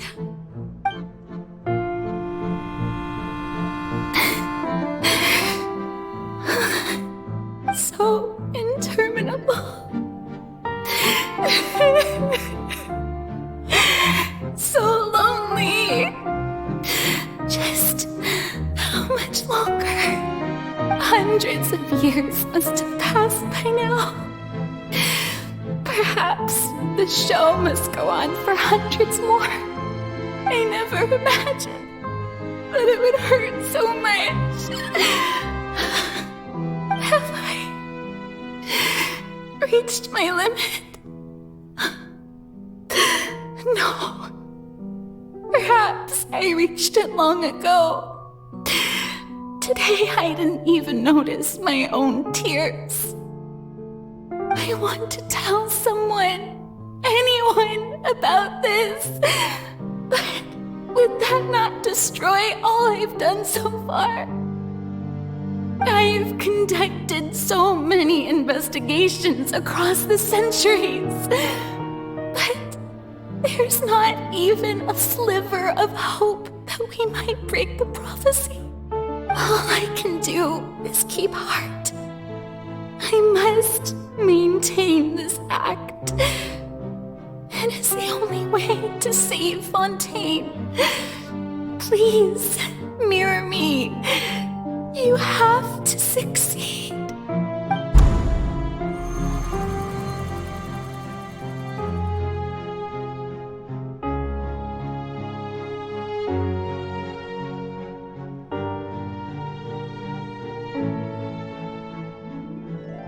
Furina, you don't have to shoulder this burden alone. Although I don't know what you might be keeping from everyone, your people are more than willing to share your burden with you.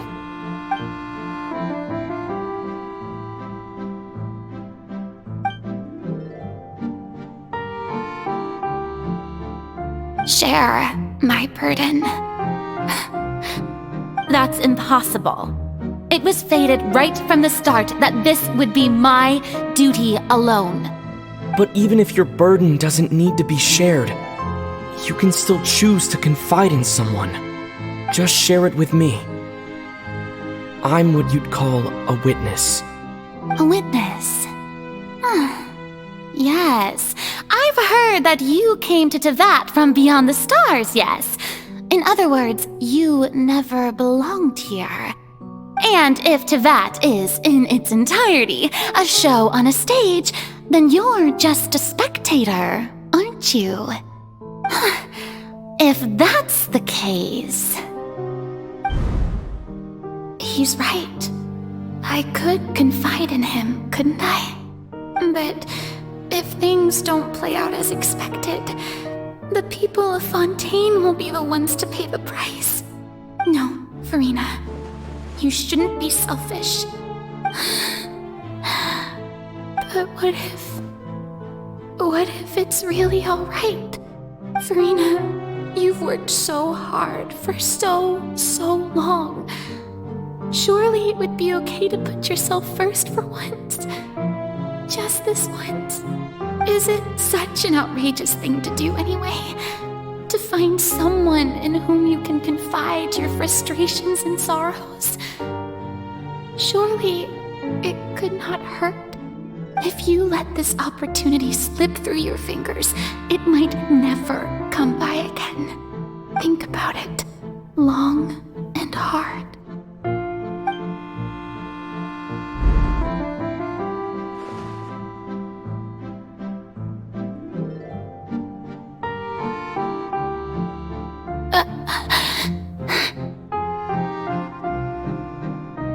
No, I have nothing to say.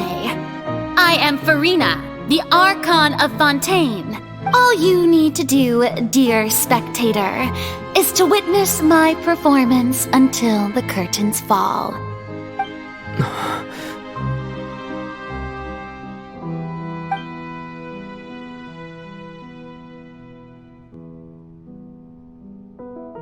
Fine.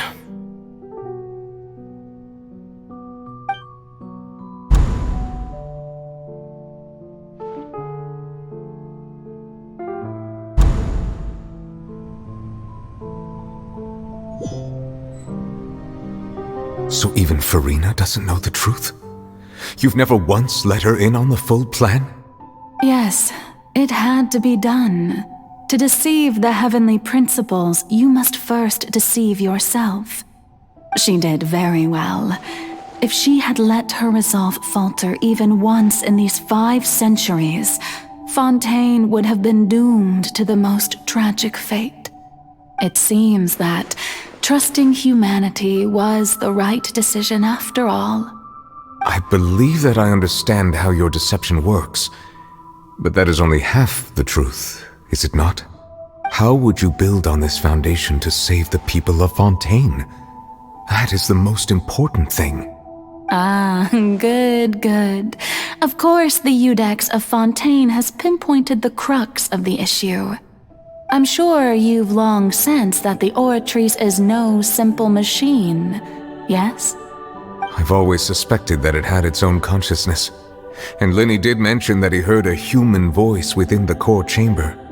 It now seems that that person was you, hidden within the machine all along. Am I right?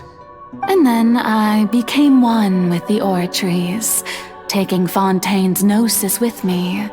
Yes, it would seem so, wouldn't it? Alas, your understanding of this device still lacks sufficient depth. In truth, it is no enactor of justice. It is, in fact, a device created to kill the god of justice. I beg your pardon? Oh, you have it. And to be more precise, not only will the Oratrice take down the god of justice, it will also take down the divine throne upon which she has been placed. I mean, did you think I would be the sort to enjoy peaceful repose while Furina suffered? My work over these last 500 years has been to constantly accumulate indemnitium within the Oratrice. But really, some have already discovered that only a small fraction of the energy generated by the device was ever used to provide power to Fontaine. The vast majority had to be, accumulated to enact this death sentence. It was all part of your plan then? Both the trial and the sentence? Indeed. This power, accrued over 5 centuries, could have sustained Fontainians for millennia had it only been used for that purpose. Almost all of it has now been stored within the Oratrice. But only power of this magnitude could hope to destroy the Hydro Archon's divine throne, shaking the rules established by Celestia and breaking through the institution that is the Seven. So the Oratrice's call for death was for neither Furina nor Focalors, but for the Hydro Archon. The destruction of that divine throne. If I do not misunderstand your intent, you must be... returning what's rightfully yours to you, of course. In other words, this was all done to return the authority of the Hydro Archon to the Hydro Dragon of this planet. But...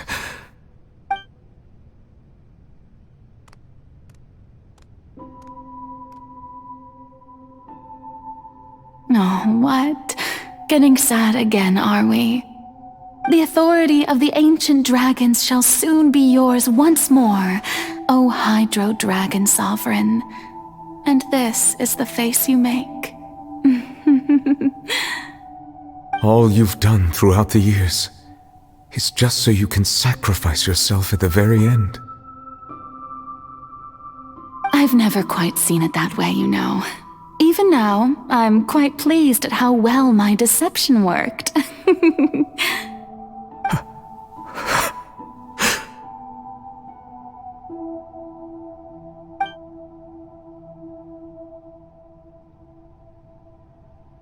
Hydro Dragon, don't cry. I must say, had it been within my rights, I would have loved to judge the heavenly principles themselves. were they not guilty of essentially the same crime? Egeria stole the power of the primordial sea, and the heavenly principle stole the power you ancient dragons possessed. I, for my part, am the god of justice. And is it not just that your original powers should be returned to you? Speaking of justice, I have always believed that justice lies in the process of pursuing human existence itself. So, if the theft of the primordial sea's might was Fontaine's original sin, then, leaving matters of procedural right and wrong aside, the descent of the Fontainians as humans and their right to exist in this world would be Fontaine's original justice. In other words, existence was Egeria's justice, and to me, justice is the continuation of that existence. Defying the prophecy and ensuring that Fontaine's people shall live on, that should be the justice enthroned over all others. At this point, we, whether it be myself or all other Fontainians, have shouldered the burden of this sin for far too long. Iudex Neuvillette, the highest judge in our land, when you regain your full power as an elemental sovereign, what verdict shall you pass upon us? So when I was invited to the court of Fontaine to serve as Iudex, I see now that that was your idea too. At last, I now understand the true purpose behind this position. In the beginning, I was uninterested in human existence. But these 5 centuries of living alongside them have gradually brought about mutual understanding between us. And I have even attempted to feel as they feel. You are a devious one, Focalors. Things being as they are, surely you know that I could never declare them to be guilty.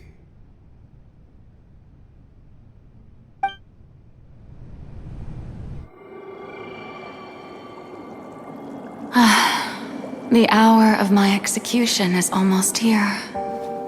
For the sinner, the curtain call has come. I know I may not sound it, but faced with death, I find myself a little afraid. Perhaps this is one thing both gods and humans have in common.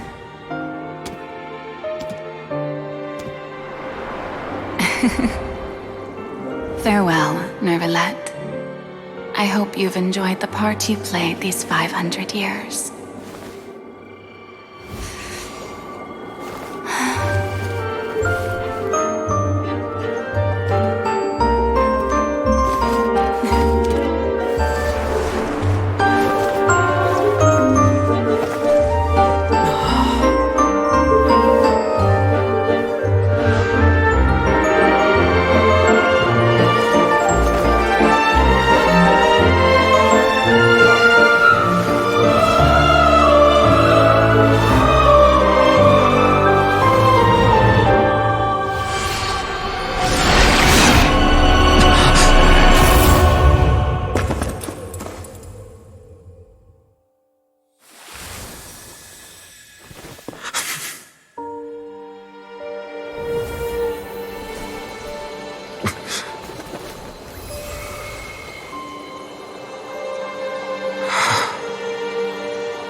Iudex Neuvillette, hereby declare People of Fontaine, your sins are forgiven.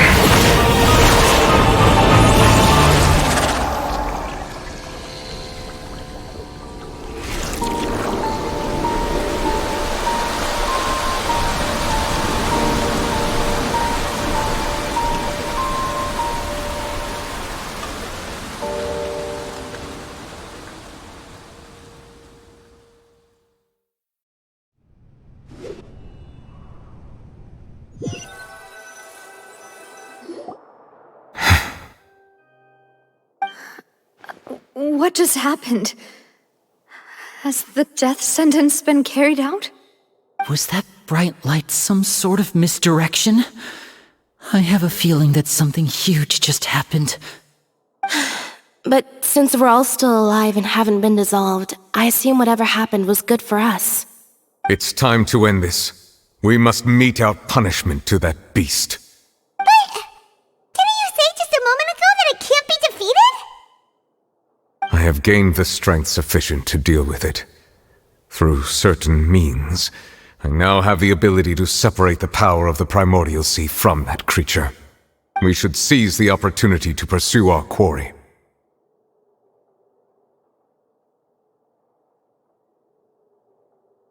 Traveler, now that the Oratrice can no longer function, I require an executor to help me mete out justice. The root of the calamities befalling Fontaine, the beast that enacts the prophecy. Its name is the All-Devouring Narwhal. Come with me, traveler. The hour of execution has come.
Thanks for helping with the cleanup. It should have been my job, but... oh well. It was just supposed to be a short private training session for me. I didn't think that my disciple and my master's pet would start brawling in the meantime. Well, actually, I had a feeling that it would happen at some point, but they bumped into one another earlier than I thought. What a blunder. I suppose I'll have to swing my sword 3 million times as penance. Power? Who are you exactly? Paimon has an idea. From what she said earlier, she must be Child's master. Skirk, right? It's just that he gave us the impression that she was the less talkative person. I simply did not have anything to say to the weak. But you, on the other hand, managed to defeat the All-Devouring Narwhal without using power from beyond this world. So you may speak to me as equals. I have to agree. It's a strange use of a planet's primordial waters just to raise an all-devouring narwhal. That kind of power is wasted on it. It's not cooperative. It eats too much. And I have more important things to do with my time than pet sitting. The only thing that creature has going for it is its looks. All in all, it fails as a pet.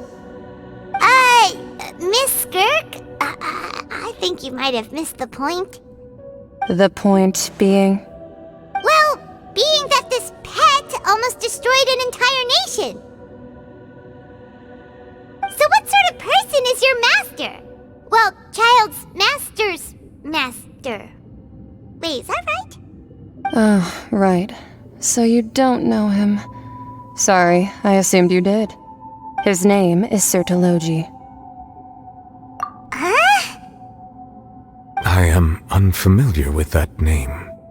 Huh. So Master isn't sufficiently famous. How should I describe him then? Have you heard of the name The Fowl? The Fowl? Still nothing? Well, how about the Visionary? Vetterfalnir then? Or Gold Rhine-Daughter? Ooh, that one we've heard! Rhine-Daughter's part of the Hexen Circle. She's Albedo's mom, right?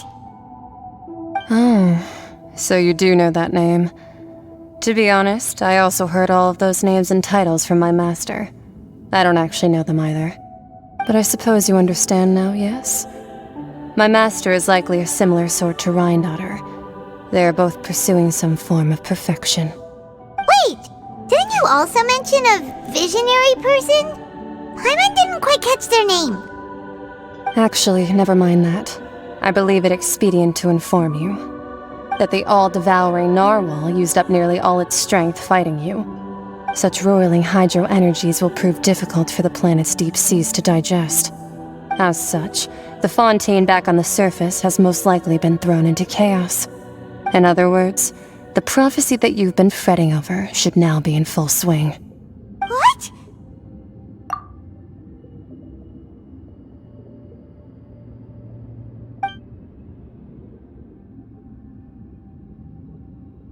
Not to worry.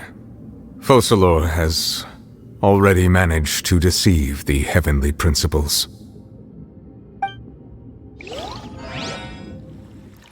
In the end, the people will all be dissolved into the waters, and only Furina will remain, weeping on her throne.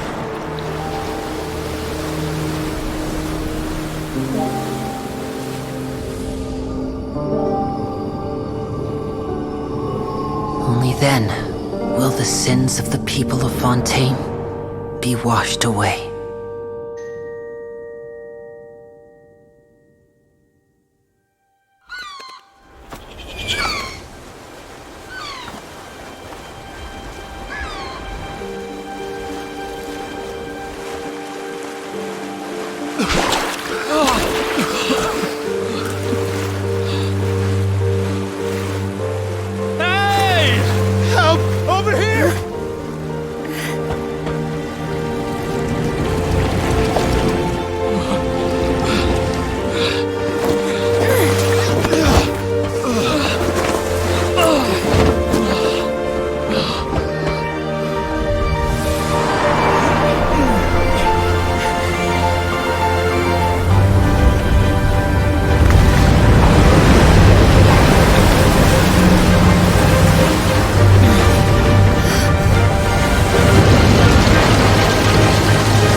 All hands, initiate emergency rescue!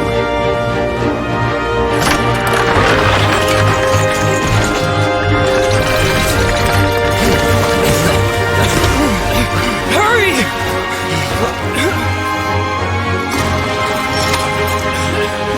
Hey, lend a hand!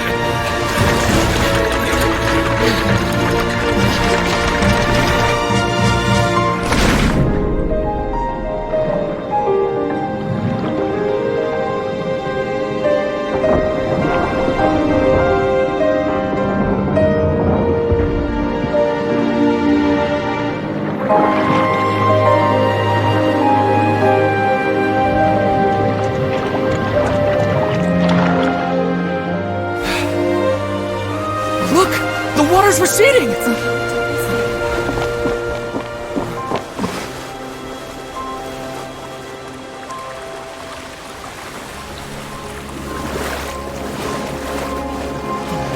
It's a miracle! Water's receding. We didn't dissolve. The prophecy was wrong. The prophecy was wrong.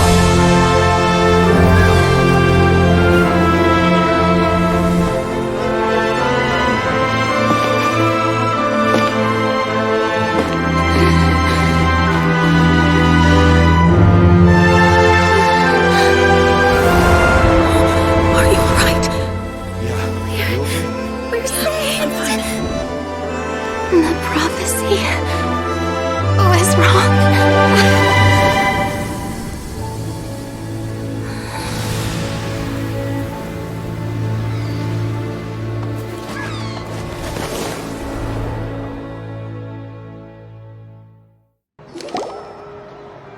The Soul Renewed!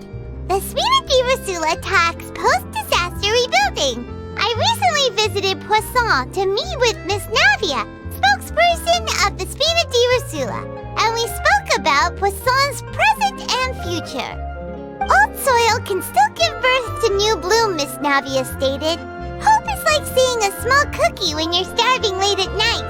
Skyship Winglet, boon or bane of the Fontaine Research Institute. The various disputes that have arisen on account of Mr. Edwin have suddenly become a shield over the Institute, with Jurier turning out to be a once-overlooked hidden gem. People always call the first researcher mad, but few know what to call the second. And should that latter person achieve a miracle, they would find it all the harder to find a word with which to classify him and his team. Wow! Paimon barely recognizes the people in the reports. Are those really Jurier and Navia? They sound like real big shots. What do you think? Pretty enthralling, huh? The Steambird's idea was pretty simple. With the disaster just having passed, we would print a free edition packed to the margins with good news to calm people down. The value for these big scoops lies in their inevitable follow-ups. We'll publish further reports and go into the stories behind those people. Edwin's assistant, Jurier, created a true flying ship, while Navia is leading people in the reconstruction of their home. I'm sure that these stories could draw even your well-traveled eye. Paimon's curious too! Wait a minute. Didn't we watch everything happen from start to finish? What's there to be curious about? And that's exactly why I'd like you to come conduct interviews with me. You're the best incubators of news, if you haven't noticed. And also, with you around, I'm sure I'll get to see that Duke. Are you sure? Hasn't he turned you down several times already? Oh, this time will be different. Come on, let's head to Poisson first, and then make a trip to the fortress. There are some things you'll only know when you get there. Navia! Oh, it's you. What brings you all here? Hey, we're just having a look around. I'm here to update myself on how things are going here. Oh, the Fatui are here too! Let me introduce you. This is Mr. Garunt Snezhevich. He represented the Knave in sending us a large amount of supplies, and is helping with our work. Our residents are hard at work as well. Thanks to everyone, work is progressing nicely. We've lost a lot of people, but we're moving forward. That will have to be enough. Hello, Miss Charlotte. I'm a big fan of yours. I especially like that article you wrote last year about Fontaine's stray cats. But if you don't mind, could you not emphasize our role too much in your report? It's not charity we're doing here. We just happen to share the same interests as the Spina. I get where you're coming from. I'll keep it as simple as possible. Or would you be willing to feature as friendly neighbors? That would be fine. Thanks! Oh, you're back too. How are things? We finished laying down the construction materials. It'll be another hour before the workers are able to go over there. Huh? You're here too, Clorinde? Well, her reputation's greatly risen after that whole duel business with Miss Furina, so she's here in Poisson to wait out the heat. All right. She really came here to help me out. There's too much to consider in the reconstruction of Poisson. The Spina has need of more decision-makers.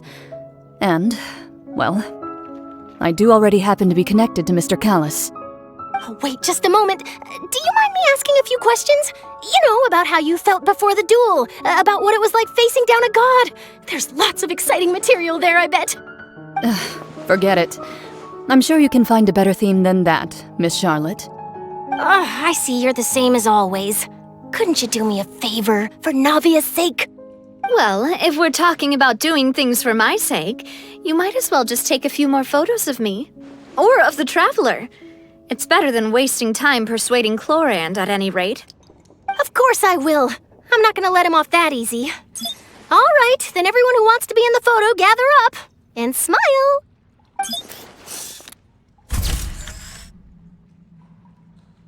How did it go? Was it a good shot? Did Paimon look cute in it? Not bad. Your addition really helped the composition of the picture. All right, hang on a moment. Let me snap a few more shots.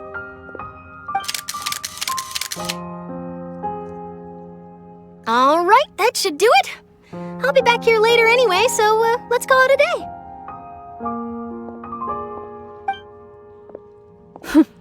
You're very quick.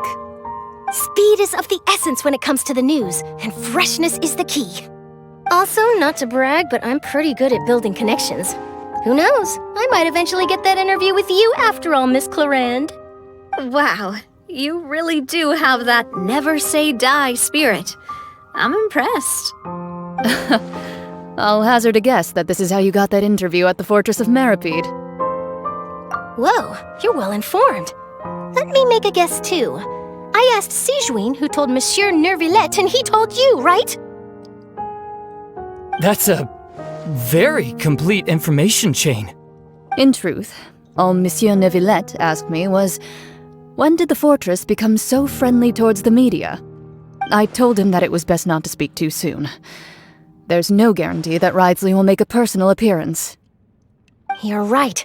I've got to treasure every moment I have with them. In which case, I'll be making a move first. Stay safe now, and tell me if you hear anything interesting. I'll treat you to afternoon tea in exchange.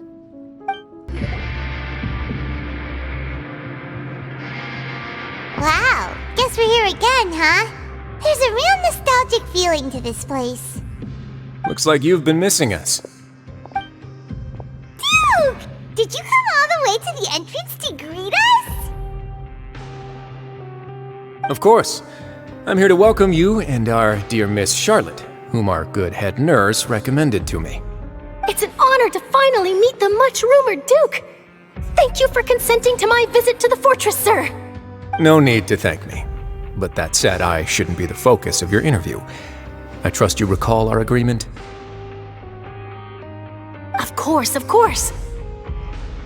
All right then, this way.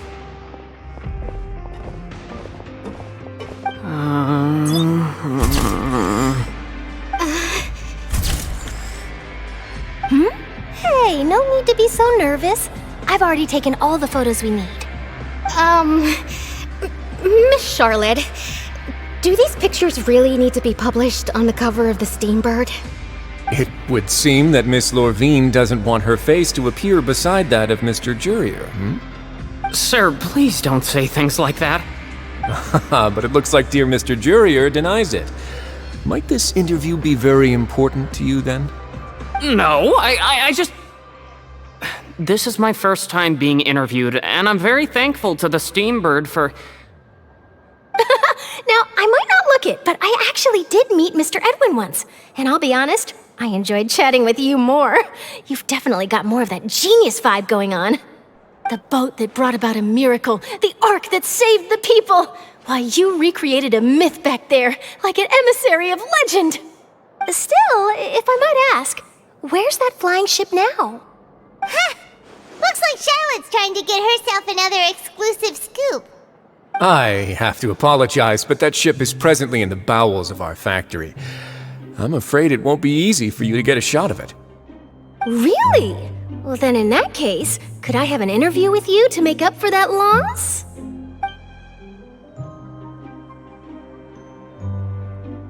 You already know my answer, I'm afraid. Best you interview our head nurse instead. Or perhaps you'd like to take another photo of this couple of researchers? Did you really have to use the word couple? Well, then, 2 solo photos will do. Is my hair messed up? Please, someone help me have a look. Things sure are getting pretty lively here. We've seen this kind of thing before. Oh, seems like everyone's here.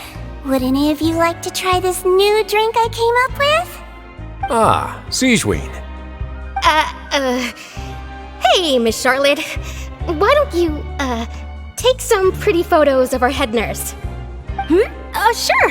Come on, Miss Sigewinne. Over this way. Let's find a brighter spot. Huh? Sure. Do I have to smile? So, how have things been at the fortress?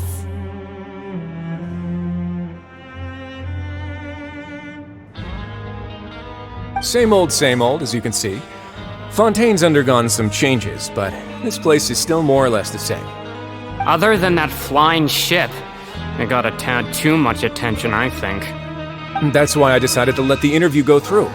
We should direct more public opinions toward the behind-the-scenes heroes. Am I right, Mr. Jurrier?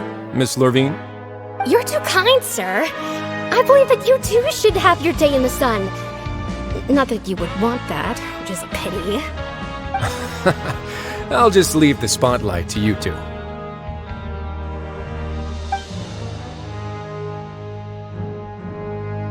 I see. Lots of things happened that day, huh? Anyway, regarding that Harbinger, I'm not sure you remember, but his 3 young followers are still waiting for his return. He sure did win them over, huh? I'll tell them that there's good news and bad news. The good being that their boss seems fine, and the bad being that they must face extended sentences for abetting his escape. Oh, actually, what about you? Are things gonna change for you too? What change can there be?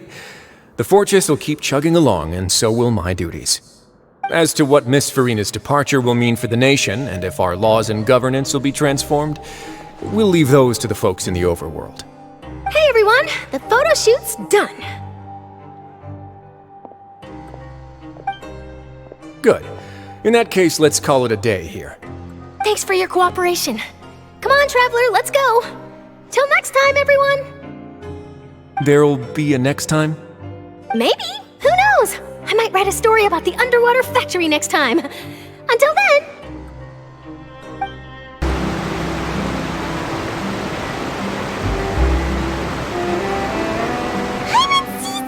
They really are here! How did you know? Navia mentioned that she stayed in touch with Linny and the others after working together. Apparently, they've been at the docks distributing these strange pockets the whole time since. Traveler, Paimon. And Miss Charlotte, too. Would you like a magic pocket? What sort of gadget is it? It's a wondrous bag that can be used to carry many things. The water level has returned to normal, but if you see any of your things floating around, you can use this to carry them. Or you could trick a friend into doing it for you. Trick a friend? I wonder which of my friends would fall for that.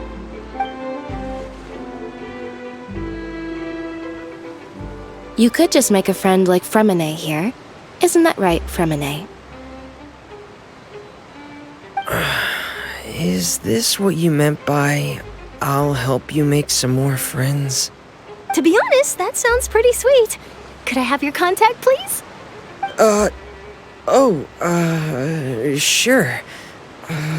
Please, write down my address.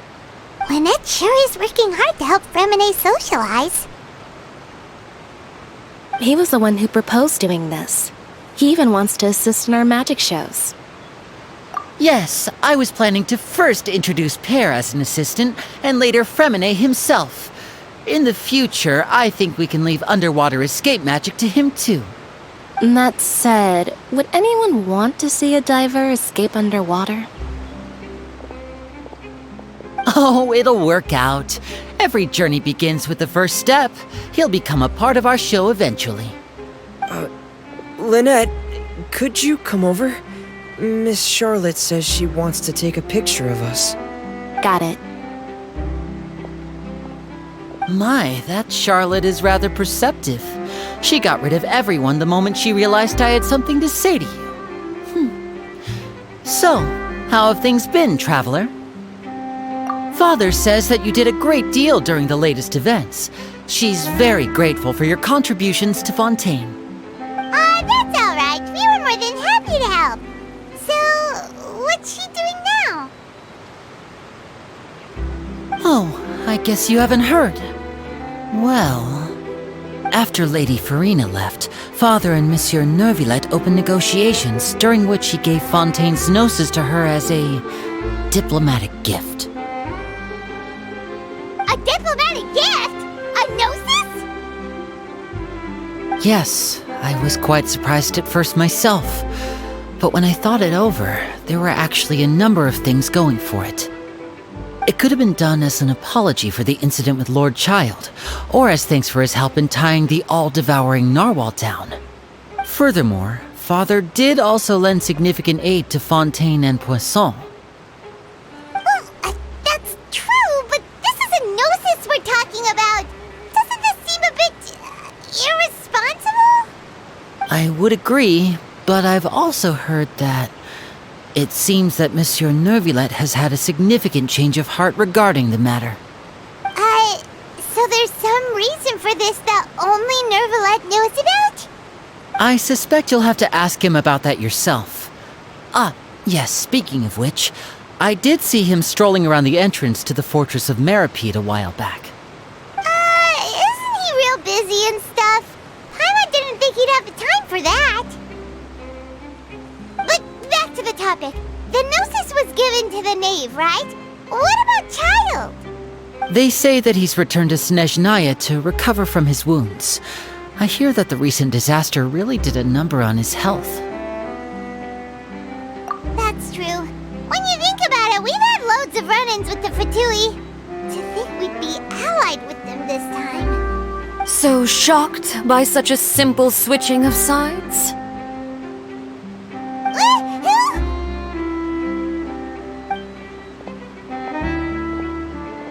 Father! Well, what do you know? Come to the docks to see how my children are doing and meet the Traveler by chance. Please do not pay my accomplishments in Fontaine too much mind. I would have done them regardless. Are you going to take the Gnosis back to Snezhnaya? That is our duty as Harbingers, yes. Don't be too preoccupied with sides. The goal of the Fatui concerns not a single place or person, but the entire world. With such a grand goal in mind, it is inevitable that we must wear many masks. Switching my masks is something I've always done. Well, that depends on many things. No one truly knows what the future holds. What good is honesty if you can't rely on it forever? As for you, I very much look forward to our next collaboration. Good things cannot be achieved alone, and you've proved yourselves to be great partners. A vision? All right. I'll remember to return it. Thank you for keeping it safe for him this entire time. And that's a wrap for me. Huh? You're... Greetings, Miss Journalist. Hello. If I'm not mistaken, there are diplomatic channels I'll need to report to take a photo of you. That is correct. So forgive me, but I will not be able to serve as a subject in your article. However, feel free to write as much as you'd like about our dear magicians and our upcoming rookie talent. I will. The sea breeze is quite pleasant. I shall continue my walk while the weather remains so agreeable. Farewell. Farewell, Father. Oh, she has such an intimidating presence.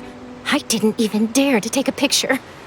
Thankfully, I've already wrapped up all my pre-scheduled interviews. Thank you all.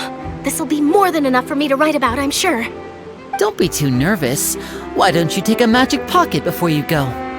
Here, Traveler, Paimon, you take one too. To move things about? That's right. Funny. I was giving out magic pockets when we first met too.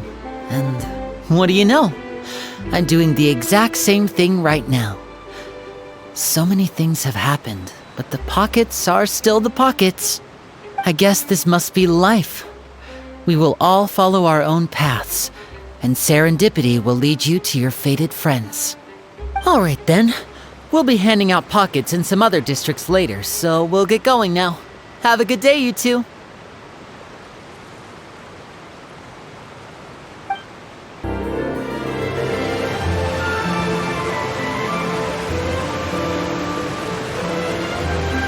So, you really are here, Neuvillette.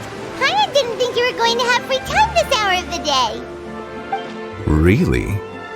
Oh, I suppose you must have met Mr. Linney. He took the time to greet me earlier when he passed this way. In any case, you came at a good time. I was just considering reaching out to you to set up a meeting, so I may explain some things that I haven't had the time to before. Aw, Paimon's glad that you remembered. Thank you for keeping us on your mind, what with you being busy and all. Alright, let's have it then. How was Fontaine actually saved? The whole business is still quite the mystery to us. It is strange how words can often leave a bitter taste in the mouth when it finally comes time to say them out loud.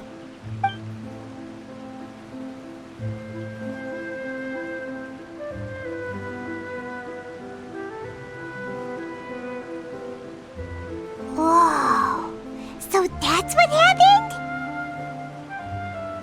Focalors destroyed the divine throne of the Hydro Archon and restored your power to you, transforming you into a fully-fledged elemental dragon sovereign! But Paimon still doesn't quite get what you did to save the Fontainians from dissolving. For me, the authority of the ancient dragons refers to absolute control over the hydro element.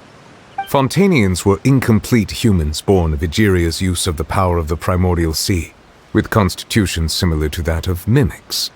But so long as those primordial energies remain within them, I could use the ancient dragon's authority to grant them true blood, after the fashion in which life was first brought into being on this planet. In other words, when I gave my verdict, Fontainians became true humans, and thus would naturally no longer be dissolved by water from the primordial sea. Focalors must have counted on you to make that decision as well. Your verdict was the key to making the prophecy appear to have come true while saving everyone. Yeah, and in a manner of speaking, Focalors finally managed to fulfill the original Hydro Archon's wish to turn Oceanids into real people too! It seems from your expressions that you still have more things you wish to ask. Ask away. I will tell you the truth as I know it. I have investigated his case along many avenues, and I have learned that he once fell into an unknown chasm when he was young. There, by chance, he awakened the All-Devouring Narwhal. But whether it be by sentiment or reason, that should not have been enough to consider him the root cause of the disaster. At most, he would have had tangential liability. As for the judgment passed by the Oratrice during the trial, whether it was due to that liability by association or Focalors deliberately using him to buy time for us on the assumption that he would be able to hold the creature off, I cannot say. Guess Focalors had Fontainians in mind the whole time. In the end, it was thanks to her that they finally became real humans. Hang on a second. Paimon suddenly got another question. Back when Fontainians hadn't yet become real humans, were the children they had also transformed Oceanids? Life has always flowed like water. Do you recall how Fontainians would often come to the Fountain of Lucine to pray for children? Yeah! Lynette said the fountain is where all the waters in Fontaine converge. In truth, even those couples did not know that such prayers were no mere custom, but instead a form of ritual. Those Oceanids who were blessed within the spring water would later descend as new humans in the coming months. Paimon sorta gets it now. Either way, seems like this ritual won't be of any further use, but it'll probably live on as a local custom. Ask away. I will tell you the truth as I know it. Yeah, about that. Risley said Furina has already left. What's that all about? Ah, Lady Furina. The people are only aware that her death sentence has not been carried out. She abdicated the post of Hydro Archon and left affairs related to that title to me, before leaving the Opera House. I related Focalors' words to her faithfully and completely. After hearing them, she seemed neither saddened nor comforted. She simply said that she was tired and needed to rest.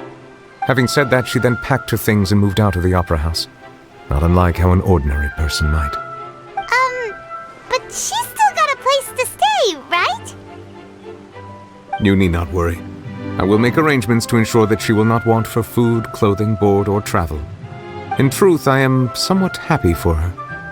The wear and tear on her spirit will, of course, take time to heal.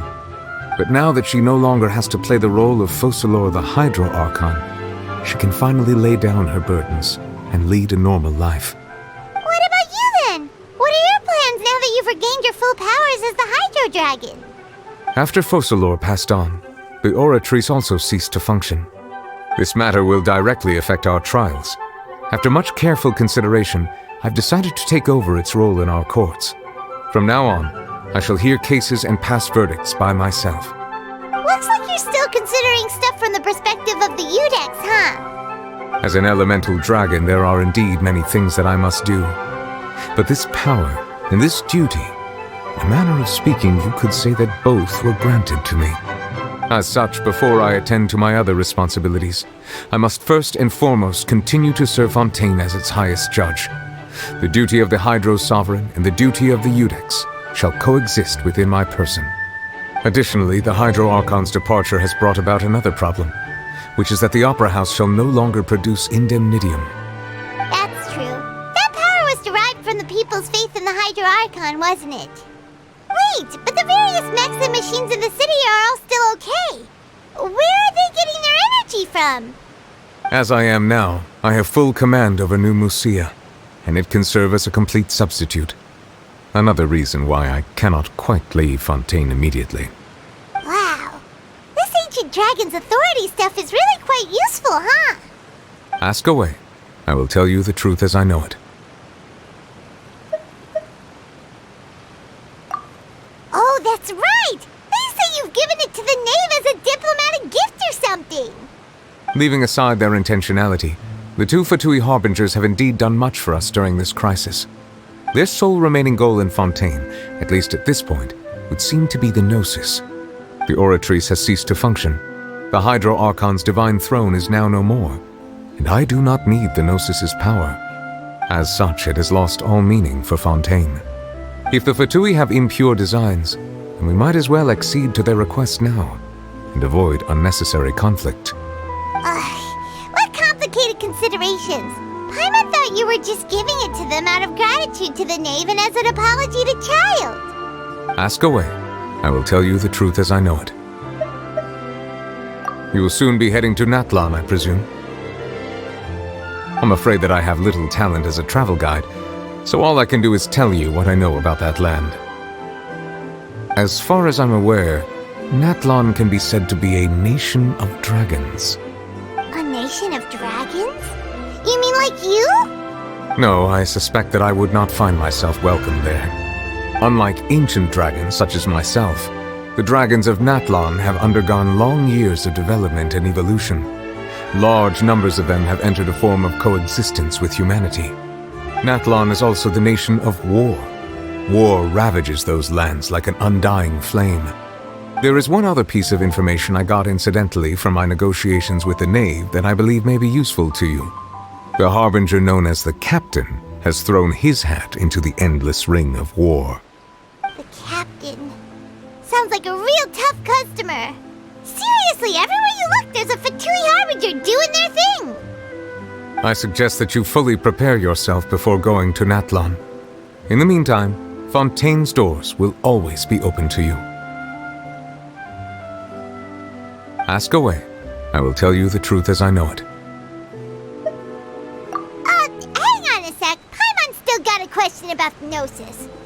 When we spoke to Linny earlier, he mentioned that your attitude towards giving away the Gnosis had clearly changed. We guessed that there might be some reason for it that only you were aware of. No wonder the House of the Hearth is the Fatui's intelligence division. They are certainly sharp. So regarding this specific issue, I was just getting ready to share something with you. What is it? In truth, I exchanged some further words with that lady named Skirk after sending you two back to the surface. It went something like this.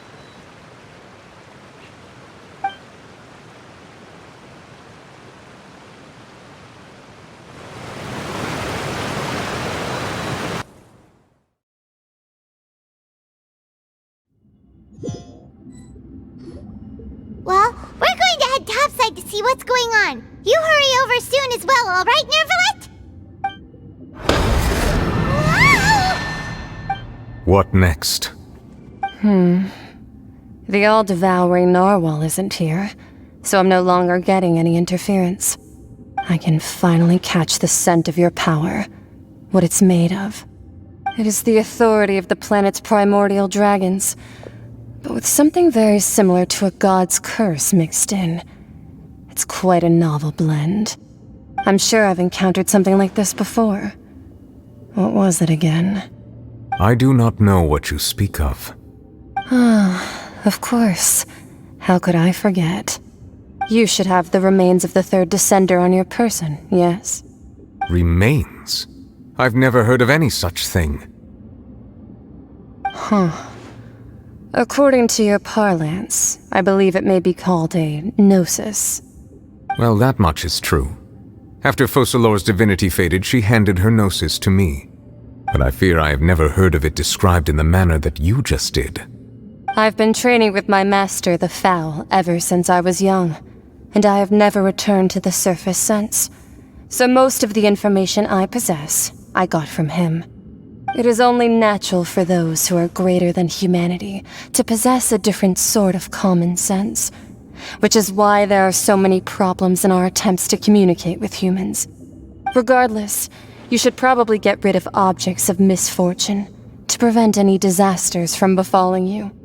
To live in itself is a blessing. But once a person dies, the bonds he once had with this world shall all turn to curses. What do you mean by that? No need to fret. These are just my personal thoughts, and my reason for no longer wishing to return to the surface. This third descender you refer to, who are they? And when did they die? Master never mentioned them to me. Perhaps it just wasn't that important for me to know. If you're interested, though, I could ask him. I'll be sure to pass the answer on to you next time. Next time? You believe we will meet again? I do. Wait. I have a disciple of my own, don't I? He can be the messenger then.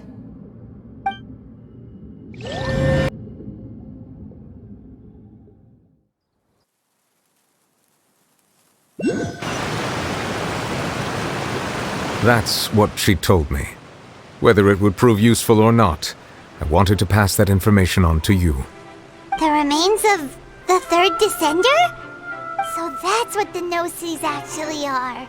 Paimon just thought they looked like chess pieces. How could they be a person's remains? All the same, assuming that there was no misunderstanding or special metaphor at play, that is what she meant to say. And she said that it would bring misfortune and that you should check it, which is why you gave it to the Fatui. If she speaks the truth, then I would simply be putting Fontaine at unnecessary risk by keeping it here.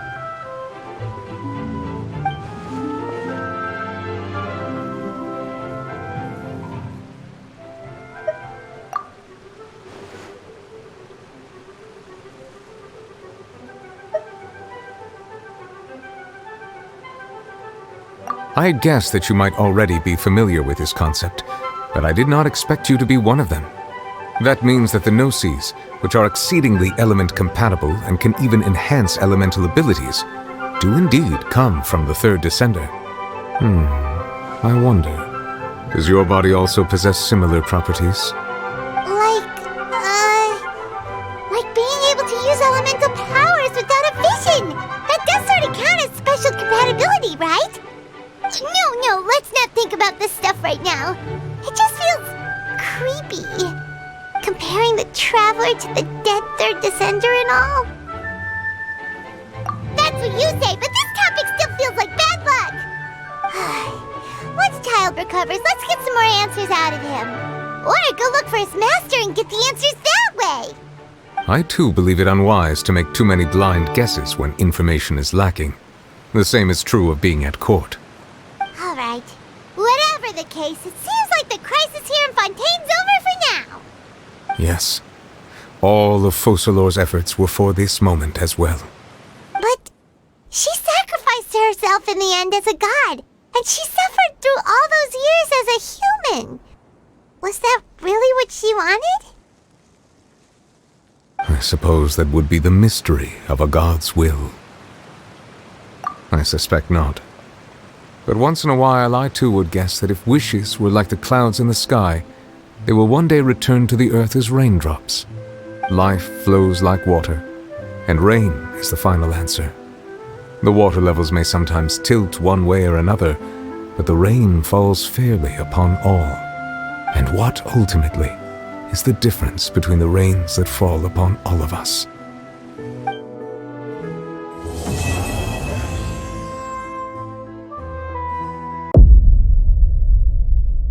Join the Elrinell network. Level up now.